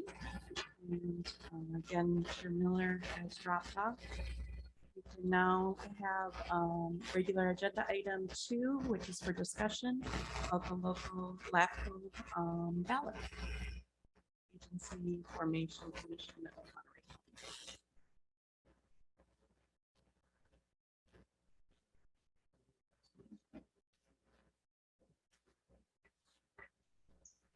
We can't hear anything.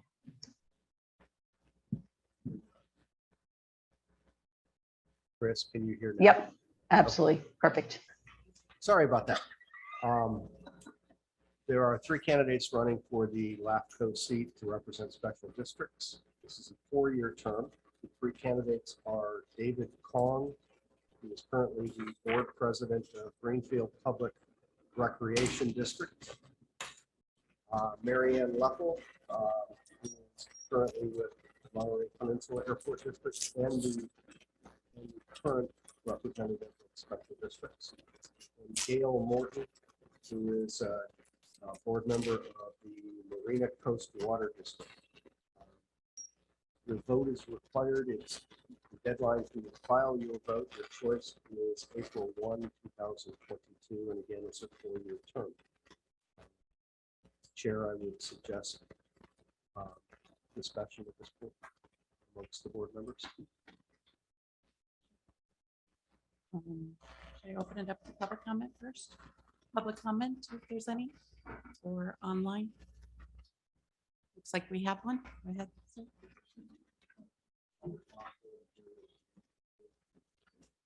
That microphone is off.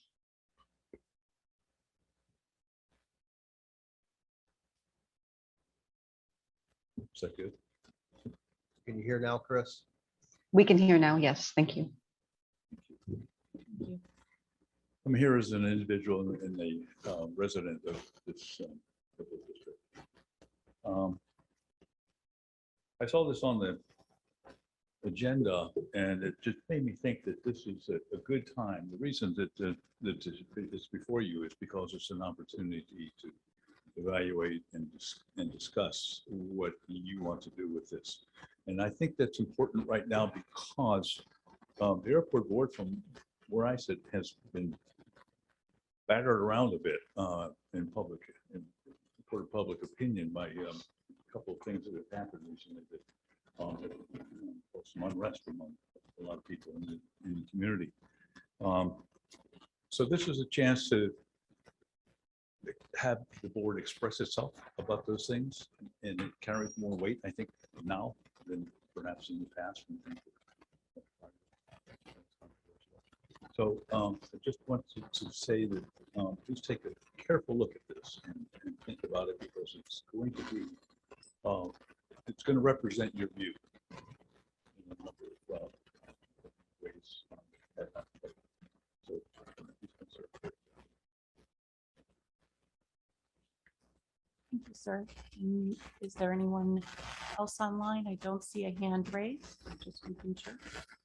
All right, so now we'll go to the board.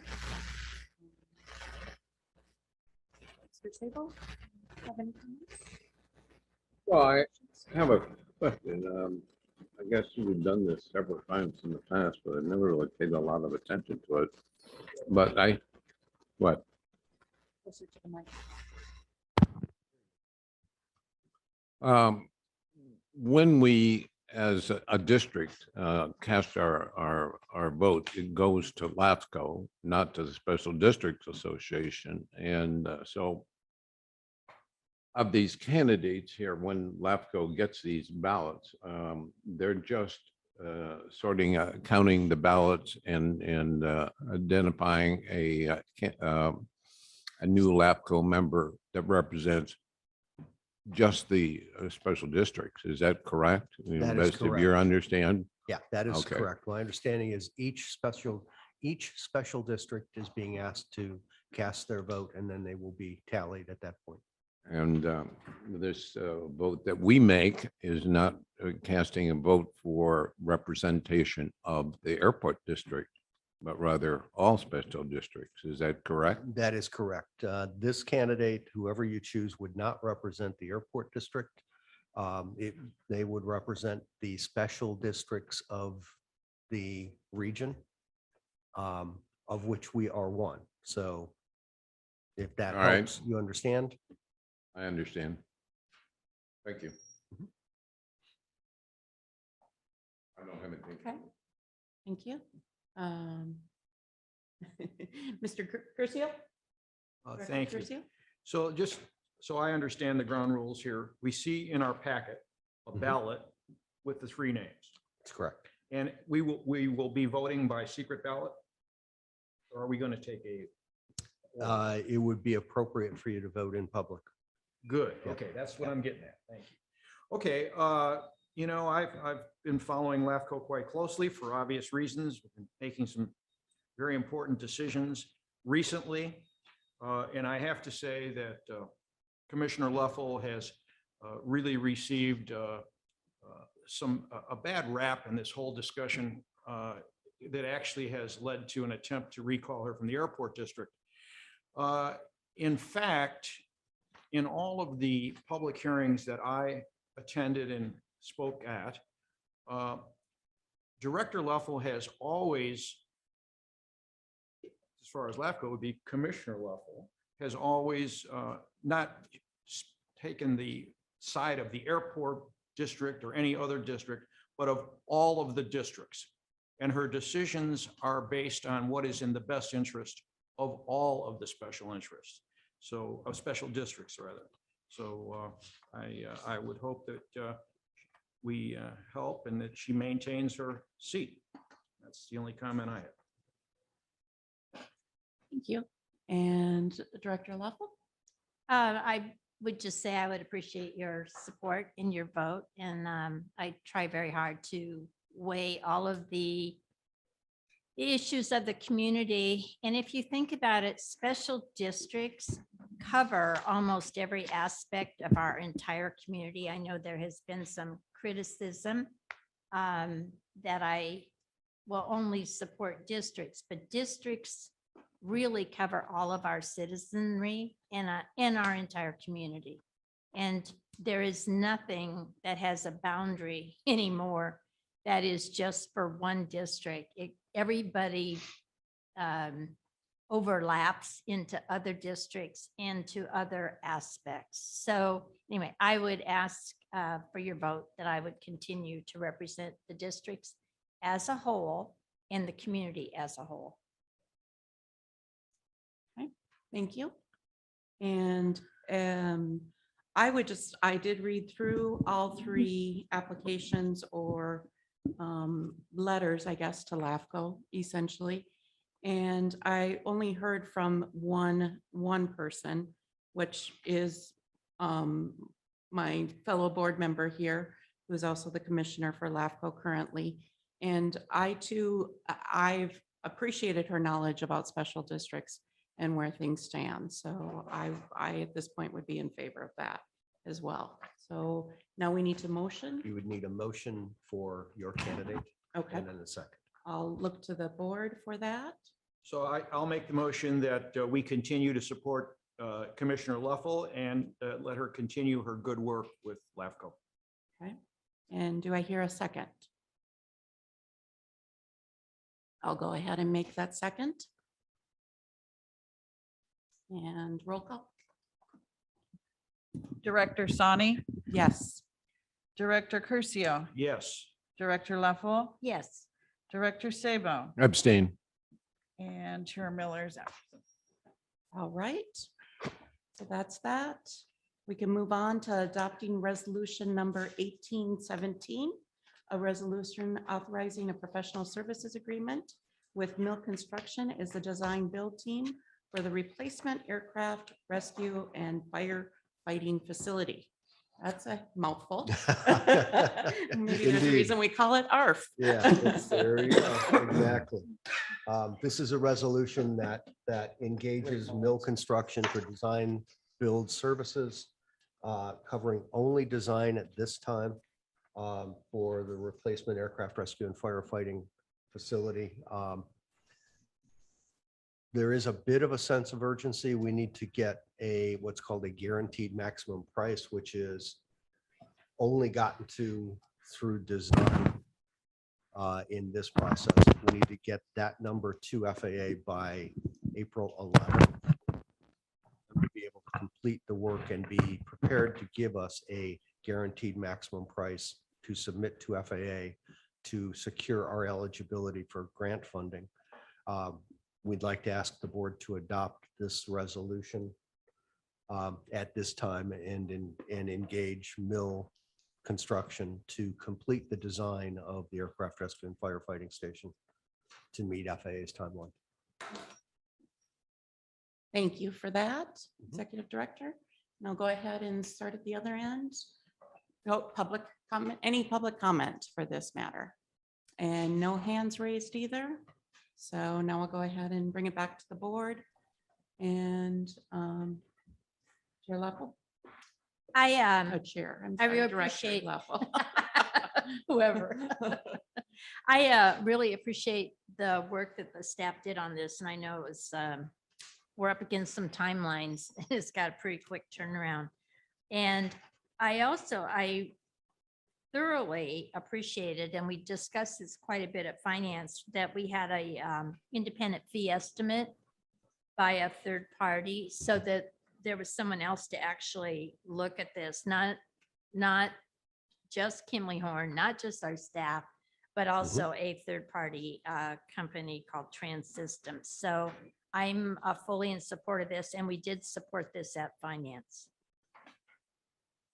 Okay, thank you. And Director Curcio? Sure. Actually, one question I had was just answered by Director Leffel. I was going to ask if finance was recommending that this move forward, and this is an excellent packet. Thank you to the staff. And I'm in favor of and have no other questions. Okay, and Director Sabo? I support the motion. At the Finance Committee, I raised some questions about in two areas. One, a little refresher of why we're doing the design build. You know, this is a long time since we actually passed the resolution to kind of go in that direction. And I asked Ms. Morello to explain that in her staff presentation. She's not doing that, so maybe you could do it. And then the second Second thing was, I was interested in what the competing bids were, even though we have an independent reviewer of the, I guess, the bidding process here. Okay. I was interested in what the other bids were, and I asked that be brought forward to the board. Okay, let's break that down into the two questions that you asked. Chris, would you cover, would you answer Director Sable's questions? I can do that, absolutely. My video has been disabled by the host, so that's why I'm not on. So I will just talk, you'll hear me. So in answer to the first question, well, you talked about design build and alternate delivery method. The board did adopt in 2018 Resolution 1724, which approved the use of alternate project delivery for construction projects. This really is the first that we're bringing forward under the AIP program for that type of delivery process. FAA also has to approve an alternate delivery method as well. So we started in May with the FAA talking about May of 2021. After the board approved the ASIP, which included this project, talking about alternate delivery methods with FAA. They gave us the approval early August to move forward with the ARF design build as an alternate delivery method, as well as then they gave us approval for our RFQ document. They reviewed that as well, and that was approved before we went out to solicitation. Based on the solicitation, we had 5 firms that responded. We brought 3 forward to bring further information, which was in the RFP process, which included their technical proposal. The qualifications process was just that, qualifications. The second process was more in-depth, where they brought together technical proposals as well as cost proposals. But the team was reviewing those, and this is based on FAA's guidance, that it is not specifically just cost, but it is cost and technical. So the team reviewed the 3 that were responded to the RFP, which were Mill Construction, Swinnerton/Corrigan, and Dilbeck and Sons. And Mill Construction design build team was identified as a top-ranked team by the group. Their overall strength and knowledge by both Mill Construction for the design build process, that is primarily how they do projects, and their architect, who is Marjang Architecture, which has done our facilities for and designed them for San Jose, for 3 facilities at SFO. They've worked extensively with the ADO, the San Francisco ADO, on eligibility. So they had a really strong background on ARF specifically, and the guidance that FAA has and what will be eligible under that process. And also they brought to the table, Mill did at their interview, Valco Pruden, who is extremely knowledgeable, and we were able to ask questions about their product too. And they're a pre-engineered steel building system, and they will be fabricating out of Visalia, California. So it was really comforting to the team to know that we got to ask and get answered questions, especially as it relates to procurement and steel in this environment. So that is why that team was chosen to be brought forward. I don't remember your other question, Mr. Sable. Well, the questions that I asked were really reflected in our finance committee. For the benefit of the board, since it's been, 4 years since we actually passed that motion, what is the advantage of using this alternate build, design and build method? Now, although I understand that the FAA approves of it, why are we doing this versus the old method? And then the second question was, I understand how the mills was selected as a team, but I was interested in what their price bid was, as was the other potential bidders. You know, this is still a competitive bidding situation. So Sure. could we be a little more specific? Thank Yeah, you, this, Chris. Two things on that. First of all, we chose to go design build on this for what ultimately is a fairly simple building because of the cost savings that design build usually imparts on the program. Doesn't always, but it usually provides cost savings because during the design process, the contractor who is in charge of the design has the ability to work with a myriad of different suppliers to find the best price or to find the best application of certain components of the building rather than just design and then put it out to bid. So you've got some level of control there. The contractor does. So they can deliver a product that meets the requirements and deliver that product at a level of cost savings in theory. Doesn't always work that way, as I said. Secondly, from a timing standpoint, again, because this is a pretty simple building when you cut it down to its finest, this was the most efficient way to move. So does that answer your question? And in terms of, yeah, And I bring that up as one issue because we're going to see this again. you We're may gonna see well. this, Yeah. again, in other projects. Yeah. Some of us are new to the board and Yep. haven't been exposed to what we did in 2018. Yeah. So it's a newer concept. It is. And then to your second point, Director, there really wasn't a competition for pricing in this. It was more of a competition for skill and understanding. Each firm that interviewed came in with a design that had not been fleshed out with us or with FAA and presented what they thought was a reasonable cost estimate. Those were not truly considered in the selection process, and that's the way design build is constructed, if you will. That's the way the process is constructed. So they came in and said, this is the design, we think we can build it for this. But when we did the selection to find mill, we didn't consider cost. It was a very minimal consideration, at least. We considered more their skill set, their experience, their knowledge of FAA criteria. That's how we got to mill construction. They were head and shoulders above anyone else in how they would approach the project and their skill set and understanding.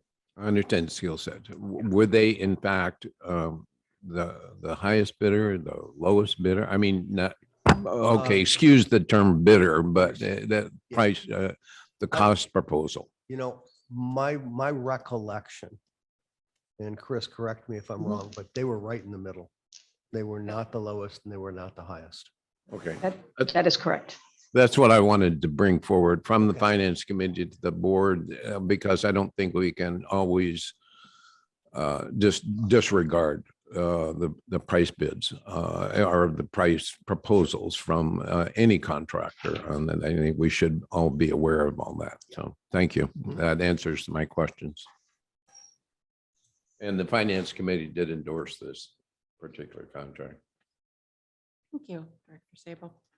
I believe I have a simple question. It's first time I haven't reviewed this type of stuff since being off of the finance committee after 2 years. So either the executive director or Ms. Morello. On page 3, I'm just trying to understand what's being done by April 11th. Is it the programmatic phase? And this is just more of a Sure. So, hey, what's being done by April 11th in the design build process is you do design and at the same time that team is procuring the contractors that will provide the components of the build. So by April 11th, they will give us a guaranteed maximum price to build that building. They will be getting all of their costs locked in so that we will have a price guaranteed. And that provides us the ability to then submit our grant application and the FAA will fund this based on that guaranteed maximum price of what will it cost to build the building. And then we will include all of these costs as project formulation cost in that grant application. Okay. And how long is that guarantee? Do you have any idea? How many, is it for a couple years or what is the timeline? So the timeline for construction, well, it will be based on when we get the grant. So they will, but the price will be guaranteed. And we put a tentative schedule, and you should see that in their the bid document or the contract document. Based on what we know today, we're thinking that this will be constructed and completed somewhere by July 1st of next year, 2023. So that gives them, and that's on page 5 of the contract. And they know that that is flexible, and it's flexible based on when we get the grant. We can't give them a notice to proceed on the build until the grant is in hand. So we're estimating that it typically takes FAA has to get all of their grants out the door for fiscal year 22 by the end of August. So we know that sometime between the time we submit this application and the end of August, we will have that grant agreement given to us. All right. Thank you for that. And I'm in support of this as well, and I'll go ahead and bring it back to the board if I could entertain a motion. I would move that we adopt resolution number 1817. Second. We got to do a roll call. Oh, Carl's not here now. Do we still need to do? Well, that's right, he's not Yeah. here. For No, actually, I resolution- take that back. The resolution requires you to do. Okay. a roll call vote. Yeah. Yeah. Director Sani, Yes. Director Curcio. Yes. Director Leffel. Yes. Director Sabo. Yes. Thank you. All right. Thank you. Motion passes unanimously. And now we'll go to H4, the amendment to the professional services agreement with Kimley Horn and Associates to provide project management services in support of the safety enhancement program. Taxiway A relocation, Phase B ARF facility design. Correct. This is an extension of a current contract or an amendment of a current contract with Kimley Horn. Kimley Horn provides program management services for us, or project management services for us on the projects that we do. We do not have staff capability to provide those services, so we contract for those services. They manage the project for us under the supervision of our planning department, and in particular under the supervision of Chris Morello. Kimley Horn will manage the project on our behalf, and we have an existing contract, does not include the aircraft rescue and firefighting facility design. So we're asking you to include that in their contract so that we can use them as our professional assistants or professional resource going into the design phase. Okay, thank you. Director Sable? We also talked about this contract in the Finance Committee meeting, primarily from the cost standpoint. I have a question. Maybe Chris can just briefly help on all this. Using this specific project as an example, what is, we have a design build team here, Mills, okay? What is an example of what Kimley Horn is going to do relative to this particular contractor, other than see that they deliver their deliverables on time? What else will they do? If you can help on that, Chris, we're lay people here. Similar to any project that gets submitted to us for review in the planning department, we use an engineer to make sure that that project is engineered and sound. So they will be looking at the work that is done by the mill design build team and ensure that the engineering components, because there are soil samples that'll be done to make sure that the building will be stable. Kimley Horn has that expertise, and then they'll use Trans-Systems to review the architectural components to make sure they meet California building code. So we use them to make sure they meet all of our requirements that are adopted by the board for build. Okay, just a follow-up question. Will Kimley Horn be spending $145,000 by April 11th, which is what, like 3 weeks from now, something like that? Very possibly, because that's how quickly this design with the guaranteed maximum price has to be reviewed and approved. So yes, they will be reviewing that and making sure, again, that the design meets all California building code standards, and that the engineering meets all of the standards that we need to make sure we have a sound building. Okay, thank you. It's unfortunate that FAA sets a timeline of this brevity. It's almost a fire drill, but unfortunately Congress didn't give FAA money to. Yeah, well, allocate. it just seemed like everything was time compressed here, and if Kimley Horn is going to do soil samples, all kinds of engineering type of things, then is there enough time to really do all this, or are they just going to send us a bill? So No, there's enough time to do it. Okay. They're confident in that. thank you. Director Curcio? No, I have no questions, and I do support this amendment. And Director Laffel? I just want to say that I am eternally grateful that our staff always has projects that are in the pipeline that they have developed to a certain point, so that when these financial opportunities come up, even when they come up on a short thread, that our staff and our project managers and consultants are able to take advantage of the fact that the money has come into the public coffers, and that we have an opportunity to proceed to make this airport safer and better. So I'm very grateful. Thank you. Thank you. I would move approval of the amendment to the professional services agreement with Kimley Horn and Associates. I'll second. First and second. And any discussion? Roll call? Director Sani, Yes.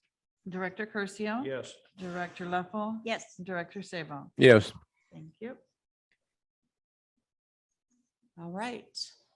11:10, we can go ahead and move forward to the board committee reports. We kind of heard a little bit budget and finance, a couple of the things that you guys discussed. You would like to, Director Sabo, do you want to report out?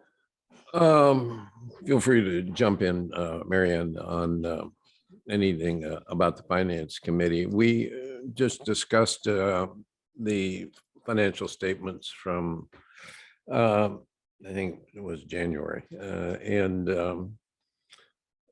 one of the things that we, at least I observed, was that we had a 59% load factor, which is not a good thing for our airport, and we suffered some declines in employment, and part of that's due to some cancellations. I expressed, I as an individual expressed concerns that with the price of fuel escalating, that we need to be very cautious going forward about our forecasts for employments and revenues that result from all that. Alaska and United can be potentially particular problems right now. I think Alaska's load factors bear a lot of watching, and we don't want to lose Seattle, and anything we can do to stimulate use of Alaska to down to San Diego and Seattle, which are not competitive routes out of Monterey, I think we need to do. Let's see, I'm just looking at my notes. We we're kind of bailed out here from a revenue standpoint by some rather substantial increases in rental cars. And we have the advantage here of having a kind of a monopoly on rental cars in the area here. So any cars that are rented in the area come through our offices here at the airport, in which we get to take a drag off it. So that's been very helpful. And also we discussed hangar vacancies. You know, we have 3 hangars vacant, and I guess there are efforts being expended right now to at least fill a couple of those hangars. It's additional revenue. Our marketing expenses were over rather substantially, but I guess that has to do with mostly timing on events, marketing events. So I questioned our telephone expense, you know, which was up rather substantially, and now I even forget Tim's answer to all that. What was the answer to that telephone expense being way up? We have what are called POTS lines for. Oh, yeah. And they're very old, they're antiquated system, and AT&T loves to increase the price on that system because they really don't want us to use that anymore. However, FAA requires it. So we're kind of. Okay, yeah, it made my head spin, you know, about POTS lines and all that. But basically, we're very healthy financially, but it isn't necessarily due to putting a lot of people butts in seats, so to speak. You know, we are having a substantial tailwind provided by the Jet Center and also our car rental facilities out here. So going forward, with the price of fuel still being up, despite some recent declines in crude oil prices, I think we need to be very cautious and observant of our employments here. What I worry as an individual, one board member, is that any of the carriers start to get their spreadsheets out and figure out that the cost of doing business out of Monterey really doesn't justify continuing, and we saw that in several years ago when Continental Express or people, what was that? ExpressJet just kind of pulled out in with a 30-day notice because they couldn't afford it. You know, they couldn't afford flights into here. Not that our expenses were that high. It's just that they were spreading themselves too thin. I don't want to see that happen with our other carriers. So we're doing a good job, but it's time for a little caution. Thank you. That was what went on to Finance Committee. Mary Ann, do you have anything to add? No, we spent the bulk of time just talking about the professional agreement and the resolution. That was the majority of it. And many of the items on there were timing issues, and they'll wash out over the next reporting period. So anyway, Director Sabo is correct. Right. Thank you. Could I clarify, did you look at January numbers or February numbers? January. January. Okay. And Air Services Marketing Community Relations. I guess you would be. I guess it's me because my co-committee person's having pasta in Italy right now. So anyway, during the meeting, Executive Director Lapierre let us know that AHA Airlines indicated that they are going to put the flight to Reno on hold, basically due to raising fuel costs. They also indicated to Executive Director that they will be doing business in Monterey, and hopefully when fuel costs stabilize, they're going to be putting that flight on.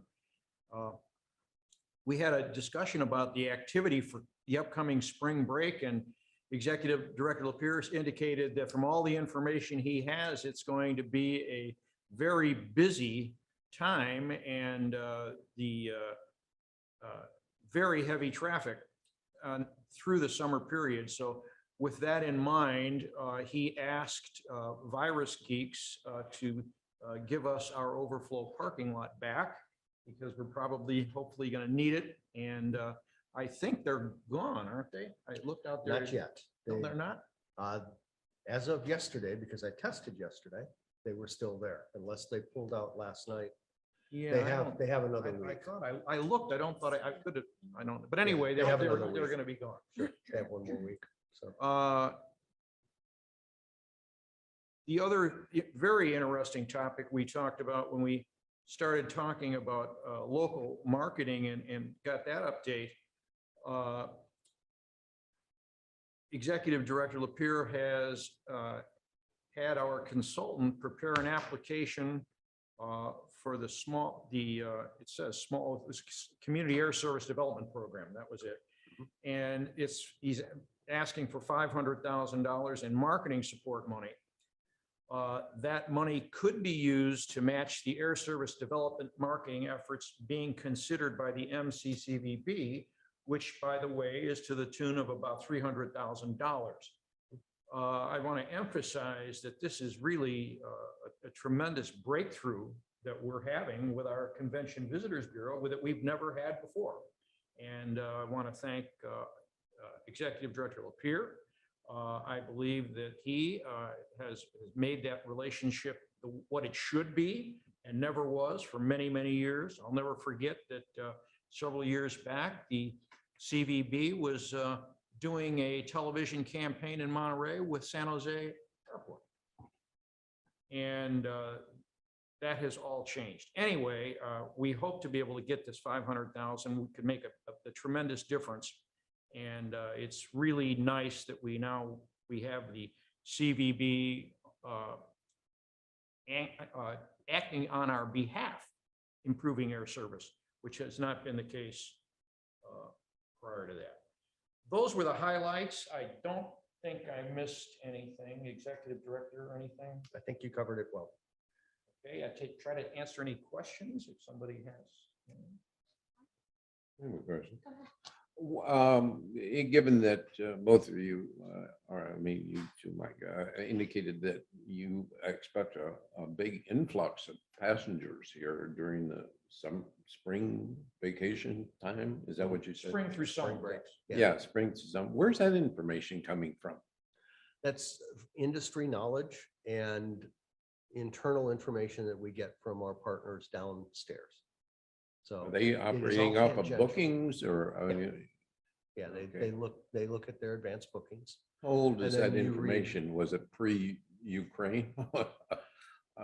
In other words, No, You know, the train's been going on for 3 weeks. So it was I'm post seeing that. conflicting information in the media, that, Yeah. airline fares are going to go up and, that already some bookings are off because of the price of fuel. On the other hand, what you've suggested here Mhm. is maybe old news. I don't know, Yeah, I don't, there is a bit of a state of flux because of fuel pricing, but depending on what article you read, I read one yesterday that said, despite the fact that airfares are going up to compensate for the increase in fuel, passenger loads are exceeding 2019 numbers. So people are still spending money to travel domestically, particularly. Whether they pull back after the spring break period or not, that's an open question. Okay. Just kind of curious, Yeah. all of these are rather recent events here. Yeah, they and are. it can change They a are. lot of the We, airline thinking. If we learned anything during COVID, it was to be flexible. Yeah, thank you. And Director Lovell, you want to? I was just going to say, I read an article this morning and I'm trying to remember, it might have been Forbes, but interestingly enough, what they were saying was that many of the international travelers are now looking at the US as a safe place to come to for vacations and for travel. And because a lot of other things are not feeling quite as comfortable or as safe. Sure. So that they were predicting there would be more inbound traffic from Europe and from Asia for trips and that people also domestically, US citizens are looking for places to vacation within the US as opposed to going abroad. So, you know, all of it is flexibility and Yeah. kind of a crapshoot, but it is. you know, hopefully our VCB can get the word out that we are such a destination to come to, that people do select to fly in here, and hopefully our residents will choose to fly out of here. So I'm going in, well, I'm going in a couple weeks back to the East Coast, and I looked yesterday to see the seats, and it looked like the seats were filling up pretty rapidly. So We're doing well. I think, as I said before, part of the limiter for us, beside the delays that Director Sabo, the delays and cancellations that Director Sabo highlighted in his report, we're limited because of our capacity. I mean, we still haven't recovered all of our capacity as yet to the markets that we serve. So there's a cap on how much we can grow. We had a horrendous January, to be honest, with cancellations. And it started really during the Christmas holiday. We started to see it, and a lot of it was around the spike in the Omicron variant and its impact on flight crews. And then the larger, more global impact of pilot shortage and crew shortage. So we're starting to see that, starting to see the impacts of some of that. And when you read, some airlines are saying it may take until 2024 for them to be back at 100%, principally because of the pilot shortage. Other airlines are much more aggressive, and they're already in the business of training new pilots in their own academies to help accelerate that. So it's definitely a time of interest in the industry, and certainly one that we're going to have to be flexible with. I just want to applaud. I mean, $500,000 grant would be wonderful Fingers for our crossed. marketing efforts, and also working with the Convention Visitors Bureau, as Director Curcio, highlighted. So thank you to all the staff that were involved in that. Mike, do you have a plan? A kind of a tentative plan of how you would spend that money? We turned some money back the last time because We we did. didn't use it, and twice. Yeah, twice. You got 4 extensions on it. And that, unfortunately, the way they wrote that grant at the time, your hands were tied. It was only to be used for new service, and no new service showed up. So we couldn't spend it. This grant application is being written to support existing and new service, and also gives us the ability to draw some of that money for startup costs as well. So good. if an airline decides they want to come in and they need as part of our package that we would put together with Convention and Visitors Bureau, they want their offices redesigned. You could, in theory, use some of these funds for that purpose as well. Great. We're modeling right after what Santa Barbara did with. Well, if we Southwest get the Airlines. grant, it would have been painful to, again, turn money back. I agree. You never want to give. I agree. It was very pleasant to not have to inform DOT that we had to do that, because we eclipsed the 10-year cycle. So after Yeah. 10 years, your record is expunged. Oh, good. I like being your spot. Yeah. All right, and Director Curcio, I'll let you be up again about airport property development and leases, Okay. which was a quick meeting. Okay. At the time of the meeting, Executive Director shared with us that the Motion Products new lease had not been, he had no response after he had given them, per the board's instructions, the change in the request for an additional month's deposit. Up to that point, he had not heard back, but I spoke to Mike a few minutes ago, and I do want Mike to share with you what you shared with me about that in next steps. Yeah, we've reopened a little conversation, very little. And it seems right now that the issue may in fact be between the current owners of Forza Motors and the proposed buyers. So my assumption at this point is that if they resolve their issues, we'll move forward with the lease. Doesn't mean that that questions won't arise about the 3-month deposit versus 2-month deposit. But at this point, I don't think that's the only hurdle left. I think there's another hurdle on the other side of the transaction. So stay tuned. Yep. Executive Director also shared with us that the Sky Park self-storage lease assignment approved by us. The final documents were being signed by the new owners and would be fully executed in the near term. Yep. So that's good news. Also, he gave us an update on the termination of Central Coast Cab Company from operations at the airport. And also shared with us that the Salinas Yellow Cab has been able to pick up, I believe, I thought, Mike, you said most of the drivers they had over there, All but one.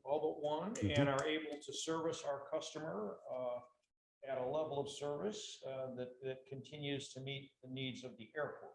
So that's also additional good news. We talked about the car rental concession agreements. Director, refresh my mind again. When are they actually up? They are on a month-to-month basis. They're in holdover. They've been in holdover for a number of years, actually. So what the staff is doing is they're going to use draft some documents comparable to agreements secured from other regional airports, and the hope would be to have a draft agreement for consideration within the next 2 months. This actually gives us a great opportunity to clean them up a bit and get some meat in there that we need, and so be interesting to hear what we come up with as far as what these agreements are going to look like. And are you saying that's like maybe a couple of months away? Should be. On a staff level, we've accumulated lease or concession agreements from other airports, from contemporary airports, and we're assembling our version of an agreement, which will then go to legal counsel for his fine work. And then we'll be ready to begin the process of seeking proposals from each of the car rental agencies. So 2 months is probably a little aggressive, but it shouldn't be that much further than that. Yeah, I think it's a great opportunity because we definitely need some work done there. Yeah. So Director Sonny, that's all I had, but I'm happy. Anything you'd like to add? I just, Chair, if you don't mind, one final report out. We did talk about Fenton and Keller and the replacement of the deck there. That project was completed yesterday. Question? Mike, you said the rental car agreements have been in, what'd you call it, hold Holdover. or something Yeah. for a long time. Okay. Not sure what that means, but have you taken their temperature, all of them, about their interest in having longer term agreements? I presume you're going for at least a year on the agreement. So what they're saying. We're contemplating a 5-year agreement. Yeah. So what's their temperature on this thing? Because they've been like month to month, right? They have. They really don't have we haven't done a temperature check yet because we want to contemporize the rates and charges as well. So their temperature will be dictated by what we ask them to pay us, without question, and by their location in the terminal building, because that would be in a state of flux as well. Well, my So- concern here is one, obviously any of them pulling out. But we have a significant advantage here because they're using this as their rental center out here. And we get $10 a drag off every contract they sign, at least per day, I think. Yeah, it's a $10 increase. Do you think that's going to be a contest where they say they want to exclude off-property rentals? No, I don't think so. I don't think so.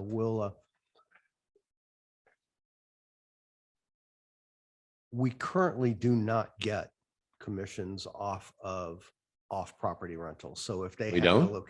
if they have a location elsewhere and they conduct that business elsewhere, we don't get what you call a drag off of that business. It's only when it's off of our space. So but if you're just John Q. Citizen and you're going to rent a car to drive to wherever, you come here and you rent, then we get that percentage. So it's about activities that occur here. Right now, we benefit from the fact that there are very few other alternatives to rent cars in this community beyond what's available here. Is that why we got we got a lot of tailwind in January from car rentals and our enplanements were down, Yeah. and I thought it was Yep. because we were getting all the car rentals in the peninsula. No, I think it is, we have local traffic that rents cars here and uses them either in the community or they use them to go on But vacation. they come here to do They it. come here to pick up the car, Okay, thank and you. that's when we get the money. All right, all right. Ad hoc committees, local jurisdiction. We did not meet, but I would like to report that Director Curcio and I were invited and did attend the reception for Zoe Lofgren in Salinas. I can't remember the date, but it was sometime last month. And I did speak to both her and to her representative, and they are very interested in a tour of the Monterey Regional Airport. So I will make sure that you have that information before the end of the meeting and you can set it up. Sure. She's extremely interested, even though we are outside of her jurisdiction. She realizes how important we are to the regional transportation network of the entire region. And she wants to understand it a little bit better. So she's wanting to have a visit over here with Very good. Mike and the staff. Very good. What's her position again? She will be our congressional representative for the east side of Monterey County. And you're up again for LAFCO. So LAFCO, we were, at our last meeting, we were asked to reconsider the position that we had taken on the prior votes on whether or not the Water Management District would be granted their latent powers. And it was the opportunity for the staff and our legal counsel, LAFCO's legal counsel, to look at all of the information presented, and they soundly agreed that there was not any new information being presented that would create the need for the commission to actually reconsider the whole latent power issue. So the staff report recommended a denial. Our attorney was very adamant that we were not there to rehash old material, but that if there was something new, and that there was not anything new in her opinion. And so we did not reconsider that issue. So that was actually the bulk of the meeting. There was another very small change in a boundary, which was approved unanimously. So I think it's important to understand that we've done the best that we believe that we could in looking at all of the issues around that water management district and the CalAm issue. And so now things are back in the hands of the water management district. All right. Thank you. Any questions? The Regional Taxi Authority, we know we got a few more months before that. Can hardly wait. TAMC, Transportation Agency. There wasn't a whole lot of business transacted here. It's primarily putting forth their funding plan for the upcoming year. And of significance to the airport is that, you know, I've been for the airport. I've been a rather strong advocate to the TAMC board about our need for Highway 60, improvements to Highway 68, the scenic highway out here, because it affects the perceptions of people in the Salinas Valley, Salinas, as to which airport they choose to depart from or come back into. And if it takes forever to get here in the morning, it takes forever to get here, get out of here in the afternoon. That's a deterrent to our growth. So having said that, they have in the past, you know, programmed a lot of improvements to Highway 68, and now they've deferred them. They've taken the money and moved it out further and further. And I can, given being an ex officio member, I can only complain so loudly, but I expressed my concern for them having moved us out to just the completion of the environmental and design phase all the way out to 2023, 24. And it looks like it'll be out even further. It is not a priority for TAMC. And I think at some point, this board is going to have to decide, do we want to make an issue out of Highway 68 and access to the airport via Highway 68? Do we want to make an issue out of that with TAMC or not? Because my complaining by myself doesn't really mean much to them, because we don't control any of their federal funding for highways and stuff like that. But at AMBAG and the airport gets ignored. Access to the airport gets ignored. And I think we need to agendize some discussion about whether or not we think this is important. They seem to think the only important part of our argument about Highway 68 is Olmsted Road intersection out here. I think it's more than that. And so we're kind of being shunted aside politely, but I think we need to decide, do we want to make an issue out of it and go forward to try to stress our need for improvement on Highway 68, or just let it go away? So that's my report. Thank you. Any questions? All right, thank you, Bill. Special districts. Special districts will meet on, I believe it's April the 19th at 6 o'clock. And right now I have Robert Rivas, who is our state assembly member, who will be our guest speaker. And that's a tentative, so I'll nail that down. It has to do with voting and vacations and everything around the state office. I did represent all of the districts because I am president of the Monterey County Special Districts. I represented all of the districts at an award ceremony for Assembly Member Rivas at the Spreckles Memorial District building 3 weeks ago. And it was a really nice ceremony that special districts put together. And there were a lot of districts there representing our region.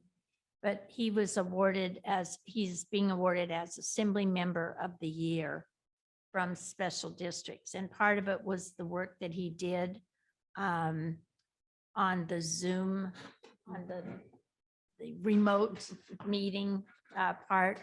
And the other part of it was because he fought really hard for $100 million of the federal money that came through the CARES Act that went to the state, for 100 million of that to be available to special districts, so that the money just did not go to counties and cities, but that it also was being shared by the districts. I want to make it clear, our district did not participate in that. We did not ask for any of that because we had our own direct line to the federal money based on our FAA involvement. But there are a lot of districts, fire districts, water districts, a lot of districts that provide necessary services that were not able to get any other avenue to CARES Act money, and he was instrumental in that. So he did a really good job for special districts. And the award ceremony was sweet. I think it's going to be replicated 2 or 3 times, because I think San Benito is having something for their special districts for him. And then the state will honor him in May. So that's it. So just Mhm. one comment. Maybe in case I may not make that meeting, please ask him why he and Assemblymember Stone just voted against gas tax relief.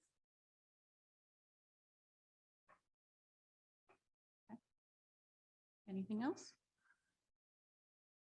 I think we forget 2 years ago, we were very uncertain at this time. So it was very helpful to put that through with the legislature and get consistency, I think, for all of our public meetings at the time. So, and I'll keep things short. The Association of MPAD, the Bay Area Governments, Monterey Bay Area Governments, not San Francisco Bay, but Monterey Bay, met, and it was a pretty short meeting, and there wasn't really anything related to the airport. They did do a 2045 plan with roads that they were kind of in discussion about how that would be, but there was nothing related to the airport. And they went over their budget, but there were no changes or anything. It was just CIP increases. I have a question Mhm. on MPAD. I know that I actually looked at their agenda and I listened to some of it. They don't seem to ever bring up the airport, access to the airport in any of their discussions. In fact, they don't even bring up the airport at all, Mhm. you know, except to recite whatever we put in our own master plan out there. I think that's one of the places, referencing back to my concerns about TAMC's allocation of funding for Highway 68. Access to the airport is part of AMBAG's job. That's part of their job. You look at all the other plans from the Bay Area up there, they all talk about access to the airport. Ours doesn't, you know, it just says, well, you can take a taxi, you know, that's good enough. And there's a road that goes there. I think bringing up the airport as part of their planning documents and access to the airport, that's part of their job. And I think it needs to be stimulated as part of our push, you know, to bring the airport into their purview out here. Yeah, I don't want to speak for your representative, but I will tell you that we're disadvantaged because we're ex officio there as well. And we don't have federal don't. highway money. And that's all they care about is federal highway That's money. And that's a disadvantage for That's the us. sweet pot of money for them, without question. Yeah, and it's an and- argument, and I'm So- being rather casual here in my comments, but that's the problem that I run into at TAMC. We can ignore you at will because you got your own federal funding sources. And I said, well, that doesn't pay for the road out there. We don't care. Okay, just if you can identify a funding, federal highway money or state highway funding source, we'll listen to you. But other than that, we don't care about you. And They don't say that directly, obviously, but rather politely. And that's why everything keeps sliding out here. So anyhow, thank you. I was going to bring up the fact that I'm I sorry was to- ex officio. No, Yeah. that's okay. And it's Apologize. only my second month on, so I'm still kind of learning. I'm hopeful to meet with their office at some point and at least introduce myself and have a conversation. So maybe I can start something there, Bill, Yeah. or just, acknowledgement, if nothing else. All right. Well, we are at 11:45, 11:47, and closed session, but we're not quite ready for that. Yeah, Chair, we'd like to do closed session at a time certain, 1 o'clock. So if you'd like to break for lunch, Okay. we can order lunch and then have that brought here so that you're ready at 1 o'clock that's when our legal counsels will be available. Is available. Yeah. Sounds good. All right. So we'll go ahead and close for now, or not we close. adjourned? We're going Just to take a break. take a break. Are we Right. adjourned? Well, yes, we are adjourned. Okay. There you go. All right. And we're back to 2:45, back from closed session, and there were no recordable action. Pending requests for future agenda items, we have 3 items here. Is there anything to add? Board member?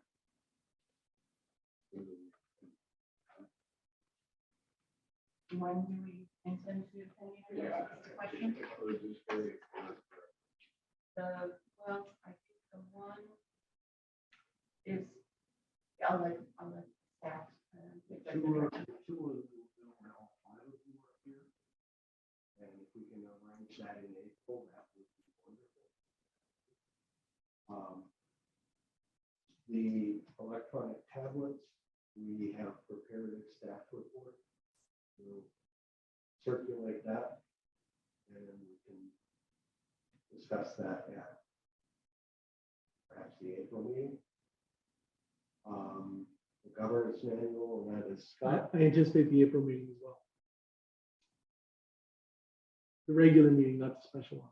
We're gonna try to keep the regular meeting in April as light as possible because we may be talking to you about, depending on how everything else goes, about a half day of the financial workshop that day as well. I'll be in New York and I'll be calling in. So you'll find it. I would prefer not to have to financial while I'm on. Very good. Special meeting. Yeah, enough.